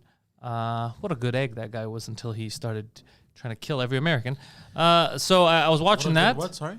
What? What a good egg. Yeah, until he started wanting to, because he was fighting the Soviets. Him. Yeah, they were partners with the U.S. in the 80s. Yeah. Oh, yeah, And yeah, they had a chance to stop him early on, but they didn't have enough on him. So they're like, we're not going to go after It's him. funny that this is the second time the U.S. has militarized Afghanistan. Yeah. Yeah, it's true. This time, fuck, hardcore. They gave the Taliban an army. yeah. So I was So, learning yeah. about, the Taliban was so shit, bro. When they're still shit now, but when they first came in, bro, one of the guys that he wasn't Taliban, but it was basically split up. There was different You're warlords. still talking about 9/11? No, before Okay, 9. okay, I'm talking okay. about the Soviet. Okay, During okay. when the Soviets were taking Okay. over, Afghanistan got separated into like different warlords, different parties were running different sections. And that's why they called in Rambo. That's when they called in Rambo to Yeah. help the Taliban. But it's essentially one of them was known as like the Dark Prince. He's the guy who invented throwing acid on women's face. Oh, fuck. Yeah, because he was pissed because Afghanistan was like other countries, it was modernized, and he's like, these bitches are going to university and they're not being veiled and they're learning stuff. So they were throwing acid on girls to get them to cover up. And once the war was over and the Taliban took over, women were not allowed to learn anymore. They weren't allowed to go to school. They couldn't go out. They were full face burqa. Like you could only have, bro, it was crazy. They were, and then there was journalists, and the guy goes, yeah, we were there. We were invited to a public execution and an amputation when they cut a thief's hand off, and then they shot a guy in the head. It was just crazy. Speaking of which, there was news that came out this week where the Taliban found a woman police officer in Afghanistan. A pregnant one. Beat the shit out of her and killed her in front of her family. Yep. Meanwhile, they came out and said, "No, we're gonna respect everything. We're gonna, They pulled the Canadian government. They said one thing, did something else. Yeah. By the way, I sorry to cut you off. I just find something so funny because I'm looking at the stats of people vaccinated. You know what they call Quebec City? Région de la Capitale Nationale. Yeah, that's what it's called. It is. It's the national capital. But Quebec isn't a country. No. Quebec is the No, capital as of a Quebec. yeah, Quebec City is the capital of Quebec. I know that. It's the national. It's the national. And that's where the capital. National Assembly is too. Oh, It's the Capitale Nationale. Yeah, it's the Région Yeah. de la Okay, Capitale. I misunderstood then. Yeah. Now I look like a retard. Yeah, a little bit. Well, it wasn't just this. a little bit. It's been a series of things, really. Capitale Nationale, just like Ottawa federally is considered the Région de la Capitale. I've been thinking about but- Ottawa. So listen to this. So people make fun of it, as do we here, for being a boring small I've little place. never made fun of Ottawa. I mean, George has even asked for it to get bombed many times. George doesn't think it should exist on the map. But here's the thing. It is funny. Anything west of the 13 should not exist. It is funny that it's like a small town and that's like the capital of such a giant country. But I'm thinking about it. It's better that way. I'll tell you why. Because your capital where politics happen, you don't need it to be a Sin City. You don't need it to be a Toronto or a Montreal or Vice City. know, It's man. better. Let it be calm. Let them do their politics. No, there's something nice of having that mix of a city where you have a good life and then like this mix of public servants. Like look at Athens, for example. Okay, like downtown core Athens, you have the parliament, you have all the government buildings, Albanians. and you have a crazy life happening and everything. It's a nice little mix, I find. Yeah, But Athens then again, is it's huge. a whole other. Athens is huge. Athens, like all the different districts are different lifestyle. Yeah, no, but we're talking about the core, like downtown core. Sidagma and stuff like that. Yeah, where it's like that's the main city, right? Yeah. So let's say we refer to, like, for example, Montreal or even Toronto, if the parliament were there. I get what you're saying. Like, it's nice for it to be peaceful and clean and not too much ruckus and all that It stuff. feels Canadian. But I don't know. I love big cities, so I don't care about. Oh, there's an explosion. What's that about? You know, it feels like it feels like a calm, quaint place for Canadian politics to take Yeah, place. Ottawa is a boring place to be. Are you alright, Poseidon? No, keep going. It's okay. You freaked the Yeah, fuck out. Ottawa is boring. Mind you, Quebec City is also boring. But the only thing is I that started Quebec liking is a Quebec City. beautiful. Yeah. It's nicer to be in. Like Yeah. the old city and the cafes and the restaurants. Like it's much more lively than Ottawa, but it's still fucking boring. Like you can't spend like an entire weekend in Quebec City. Like I'll get bored. I go for comedy, and it's fun. Yeah. To go for a night, maybe 2 days max. You can find ways to enjoy yourself, but for more than that, it's like, oh, God. Well, what I've learned about myself is because I grew up in the city, even though I would like quiet, I can't live too far from a major city because I'm so used to the hustle and bustle. Same here, man. Same here. I need the noise, and I appreciate where I live, but sometimes I miss it. You get bored down on the Miss shore, it huh? terribly, man. I told you guys the story this year when we rented out the condo downtown and we went to freshen it up a little bit and do some work. And I look at my wife and I'm like, God, fuck, I miss living here. Like, why don't we just move? You here? miss living downtown. That's weird. It's just heroin and No, man. and a bunch of students I- yelling. I just loved it, and obviously there's no point. Like, I mean, you can't raise a family in a 2-bedroom condo there, but You could. Of course you could. Like, I mean, I grew up in Park X, Yeah, I sharing was a about to room say, with you my did. brother Yeah, you until we got married, right? So yes, it is possible. But I don't know, man. There's something about the city that I miss, that I love, but at the same time that I fucking hate. It's like this weird duality, dude. I hate coming in the city, but at the same time, I want to be in the city. I don't know. I don't know if anyone else feels that way. It's a fear of missing out. Where you are, you're so distant. What's up? I put Christina in the gulag again. Why? Why did you put Christina Gula? What'd she do? Because she was saying for me to go in the gulag, but I am the cool gulag warden. Wait, but why did she want you to go in the gulag? What'd you do? Oh, because I made a mistake about La Capitale Nacional. You did make a mistake. I did there. make She a was mistake, right about that. but I am the warden. You cannot tell the warden to go in the gulag. He's justified. His mistakes are justified. Yeah, I like I'm that. not saying they are justified. I admitted my mistake. I like that you pulled a Trudeau. You're like, no, it's not a violation if I do it. You get no. Guys, though, isn't it fucking crazy that now you mentioned Trudeau again? I've been trying to wrap my mind around it. And how is it possible that nobody's talking about these scandals? Yeah, it's great. Nobody knows. because they're not in mainstream news, bro. It's all a game. The world's a stage. They took up the entire media space when they were happening. Like 2020 was all about scandals. Yeah, but for you who's interested, everyone else was watching The Bachelor. But I don't know, man. Jesus Christ. They don't care, bro. I'm telling you, they don't care. And he's managing to turn it around. Look, it's crazy how from one week to the next, since the beginning of this campaign, we were saying, "Oh, the liberals, dude, it's a majority. Look at the fucking numbers." Week 2, the liberals are gone. Look at the trend. The conservatives they might pull it off. Week 3, fucking Trudeau, he's bringing it back. I've realized another thing about people. People tend to forget very easily. Oh yeah. Yeah, that's true. Very, very easily. They tend to forget. I don't know if they forget or if they just don't follow to begin with. They're not aware. Some don't follow, but some forget because you have so much life stuff to deal with. Exactly. You don't have this politician in your life every day, right? Yeah. So even though they do something crazy, you're like, whatever. You're like, I just want to live my life. That's what happens to a lot of people. Yeah. So they forget the bad stuff. And then like, oh, you know what? Finally, Trudeau, why did I think it was so bad? He's not that bad. Finally, Yeah. look, he's doing something good. Look at him. He shaved his beard. He got a haircut. You know, so they forget. People forget very easily. Yeah, and then you know what happens when you forget very easily? You're doomed to repeat the same mistakes. But I don't forget. But But you how gotta- I but- will never forget to put Christine in the gulag. Well, you do forget. You just never forgive. But you got to give it to the guy for not kind of pulling back, right, in the campaign. Like I'm sure that, first of all, his security detail has probably doubled or tripled since the beginning of the campaign. And I'm sure that everywhere he goes, there's potential threats. And instead of saying, shit, I'm not going to go there, because I'm sure his security detail is telling him, listen, we're not advising you to do this, right? I mean, there's too much for us to handle. And he's probably telling them, do your fucking job, protect me, and I'm going. Well, he's not. Which The is truth, exactly but what you need. look, I've seen, apart from the rock that missed him, and it was pebbles, let's be honest. It wasn't a giant boulder. No. Apart from that, the rest is all fuck you, Trudeau. It's nothing to be, but like, that's let's not not the point. exaggerate. Yeah, no, but you can't just, wave it off as simple like that, because you have no, like, and I've spoken to people in this team.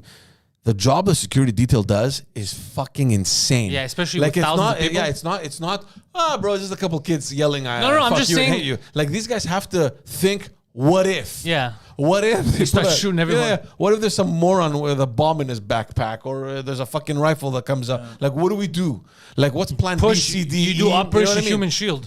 Yeah, so like these guys are working. Sir, with- you're leading the country, you're leading the shield. yeah, like what happens? Like they're working with like multiple scenarios here. You know what I If mean? that happens, bro, I hope it doesn't happen. No, it won't. It won't. We're not Because we there. turn into a third world country if We're that not happens. there. We're not there, and it won't happen. But you got to give it to the guy. And like, let's say you were the prime minister and you had people like that. Fucking, would you stop? Would you take a step back and say it's too dangerous? I'm not going to No. do it. Like, yeah, exactly. I mean, It what's your fucks up- problem, commies? Yeah, What are you mad at, huh? It screws up your image. So the fact that now he's kind of gaining ground, especially with all these pictures showing up, and it's the best fucking pictures. Adam Scotty that took it. I love this kid, man. Adam Scotty. Like he's walking. It was that exact scenario where they threw rocks, where he's walking in his bus, and you have a bunch of people like this with their face out, Yeah, that was a good photo. and he's just coming out and he's like this. Yeah, the thumbs up. He's just- But that kind of makes him look like a doofus. No, it doesn't. True. It just makes him look, like fuck yeah, stick it to them, brother. And that's what's working for him. Speaking of which, speaking of Adam Scotty, I because think it would have been better if he pulled the finger back. that would have been better. That would have been better. Smile, big Yeah, smile. he's like this. But sideways like this, like, Bitch. and a sideways hat. That would have been amazing. But it's crazy what's happening. And just Wait, why doesn't he? You know what? He should call Drake, get some lines, and then next time he's at the podium, be like, "Hey yo, this goes out to the haters." Yeah, you think you broke my heart? You just bust my balls a bit. no, but people are like, And then for the budget, look, guys, we're here for a good time, not a long time. Yeah. That's what I'm saying. And then he goes, "You want some cash? I'm gonna make it rain on the businesses, on the single moms. Oh yeah, Trudeau lighten it up. That would be amazing. That would be fucking hilarious. And then Drake's in the corner like, What? that's not what I said. I told him please balance the budget. No, but I think secretly they must enjoy it. I remember, and like I said, I've seen a lot of campaigns, and I remember specifically campaigning in 2012 when we had the student crisis. I don't know if you guys remember that, where students were like in the streets in like hundreds of thousands, right? So back then, Premier Charest, he came to campaign in our riding, so he made a stop, and obviously everyone follows the campaign. There were dozens, if not hundreds, of people in front of our campaign office booing and whatever. And so they come out of the bus, and instead of just rushing into the campaign office where we had assembled people to listen to the premier, it was as if it was planned. Steps out of the bus, looks at the crowd. The crowd is the one that hates you, and it's like a couple of seconds like, bonjour, merci, because he knows that the camera that is pointing at you is gonna play that footage in the news. They're not gonna play the footage inside. They don't care. Yeah. They want the crowds, right? So he steps out of the bus. It just looks like everybody loves him. Everybody's fucking booing, and I'm sure that they take pleasure in that. It's like, in your face, motherfucker. Of course they take, dude, I love being the bad guy. You know how much fun that is? Yeah, It's the greatest, the best role to play is the heel. I will say it is a lot of fun. It's the funnest role to play. So yeah, speaking of Adam Scotty, by the way, for those who don't know, he's Justin Trudeau's official photographer, good buddy of mine. I had him on the podcast. Scotty doesn't know that Fiona and me did it in my Scotty van doesn't know. last Sunday. He doesn't know though. So he, so I'm checking the news, and all these journalists are talking about Adam Scotty canceling his Twitter account and what's going on. Adam Scotty, wait, the photographer why did he cancel his Twitter account? So the guy, and he put a post, and I shared his post on Instagram. The Instagram, he can't close it because that's where he shares all the pictures that and he incites the media to kind of come and get it. And he puts up a picture, and he says, I had to turn off my Twitter account because I was getting all these stupid messages from fucking retarded people that I just have my notifications off. That's all you got to do. Yeah, maybe. I don't know. Maybe he doesn't. Who knows? But you don't have to see anything. Whatever it is. But it must be annoying after when you have like a couple of minutes free time just to do your work, and then look at what's happening. And it's like hundreds, if not thousands, of messages fucking bashing you for doing your job and for taking pictures. Wait, of they're bashing Trudeau. him for taking photographs? Yeah, he's like, oh, fuck you and Trudeau and this and that, and like it's so hateful. I agree with that. Yeah, fuck you and It's so Trudeau. hateful. It's so vulgar to the point where the guy just shut down his Twitter account. Like that's some pussy shit. Yeah. You know what I mean? Like, where the hell are we? You don't have to headed, criticize man? this guy and make fun of him on the air. And no, but he made a good point too, because one of the pictures he put up on his Instagram feed was a kid, not more than maybe 14 years old, like a young teenager. Was he vaccinated? Next to his mom. It was among that crowd of swearing and Yeah. and it's a great picture. It's like the mom yelling, and the kid next to her mom. You can just kind of imagine him yelling "fuck you," and he's like, "What society are we living in where the parents condone the behavior of their kids to come out and just swear and At the prime minister? at the prime minister Well, and I'll tell you throw one shit thing. and It's called democracy, sir. And the other thing I heard is that your boy Scotty loves to take pictures of 14-year-old boys. He's got other problems. He's got other problems he needs to deal with. I don't think he just deleted his Twitter account. His hard drives may have been demagnetized as well. He's documenting. He's documenting. Oh, yeah, that's it. I was documenting at the pool. He's pulling a Cuomo. It's an Italian handshake. What's happening with this guy? He's waiting for his court hearing. Or? Yeah, he's Who out. what? Andrew Who? Cuomo. No, Cuomo, Andrew Cuomo. No, who was responsible? Adam Scotty, the photographer. By the way, if anyone is into photography, go check out this guy's work. It's fantastic. Does he only do political stuff? Mostly, yeah. He's a photojournalist, and he came. I met this guy back in 2008. He came on board as a volunteer, just like that, to help out, and they kept him because he's super talented, super good guy, nice kid.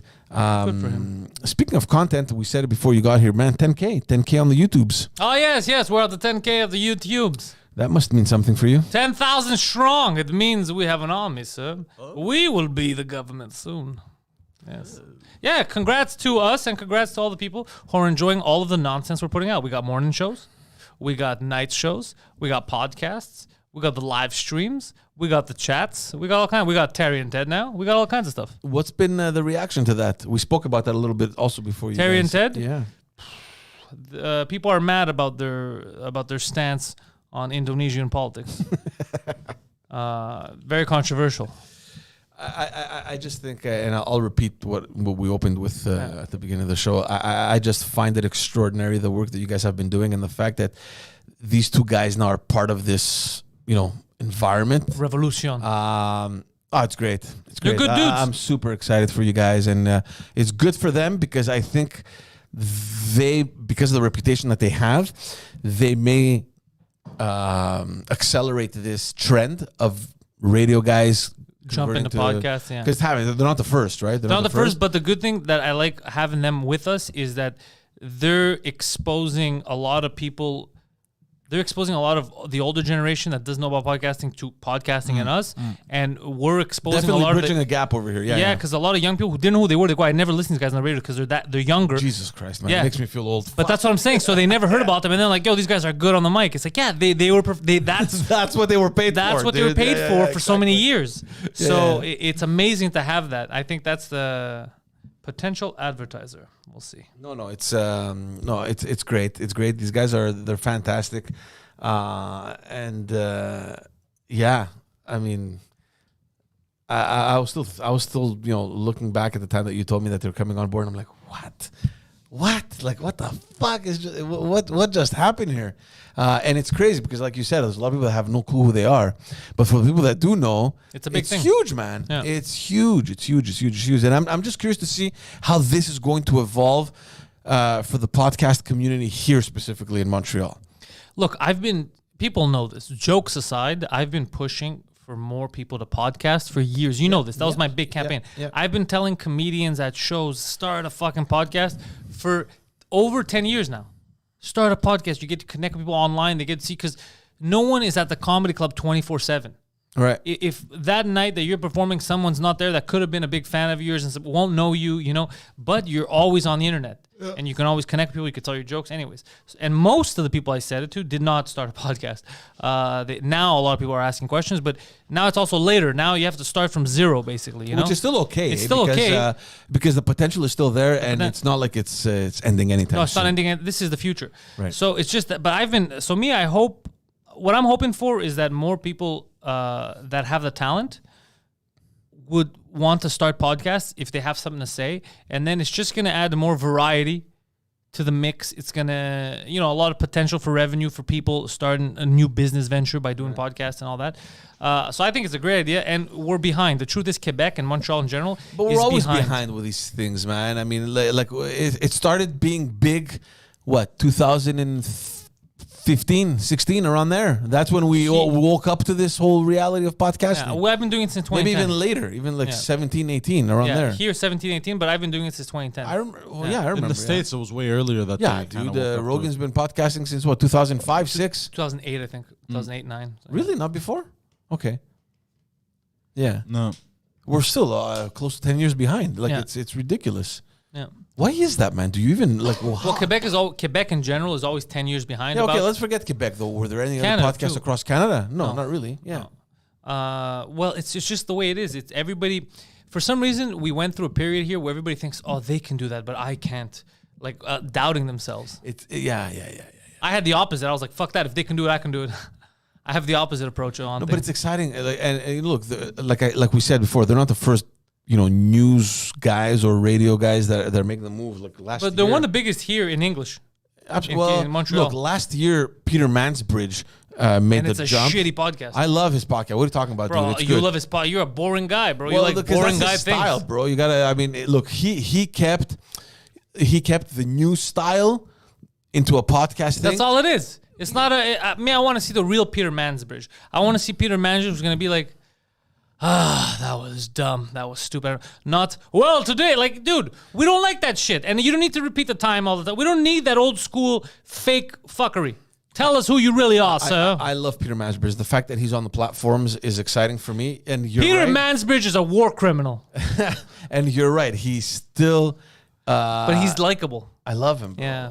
Who doesn't love Peter Mansbridge, bro? He's one of our main news guys. I think he's our he retired, but yeah, not no, Blitz. he's, not who's that other guy who was in the States? There was another big fucking guy. He's the Dan Rather of Canada. There was somebody better. His name is slipping. Somebody better than Dan Rather. There's somebody that we know too that always told the news when we were young. Fuck, what's his In name? the U.S.? Yeah. Oh, you're talking about Tom Brokaw. Tom Brokaw could go there too. Yeah, so there's some of these guys that, like Mansbridge, he could transition to whatever he wants, and he's gonna have people listen to him because he's likable. You trust him for so many years. Yeah. Remember, in CTV, who was the CTV guy? Lloyd Robertson. Lloyd Robertson, bro. I loved Lloyd Robertson. Lloyd Robertson. Is he was dead? good. I don't. What kind of question is that? Did that guy die? Is he dead? I don't mean it in a bad way. I hope I don't he's know. not dead. No, I don't know. But I he was hope an lives older to man. 200. He was. He was older when I was young. That's why I'm asking. Exactly. Yeah. I like Lloyd Robertson. I would Great. love to interview Lloyd Robertson. Great guy. Yeah, I remember Lloyd Robertson. He was great. It was him and Peter Mansbridge. Yeah. That's CBC who it and was. CTV. You know what I mean? Yeah. No, he succeeded almost immediately, but SiriusXM bought him. They took him under their umbrella. I've declined 2 of their offers. Let's see if they come up with a third one now. This network is independent so far, but I will sell out at the drop of a hat. So, Poseidon, cue the musics.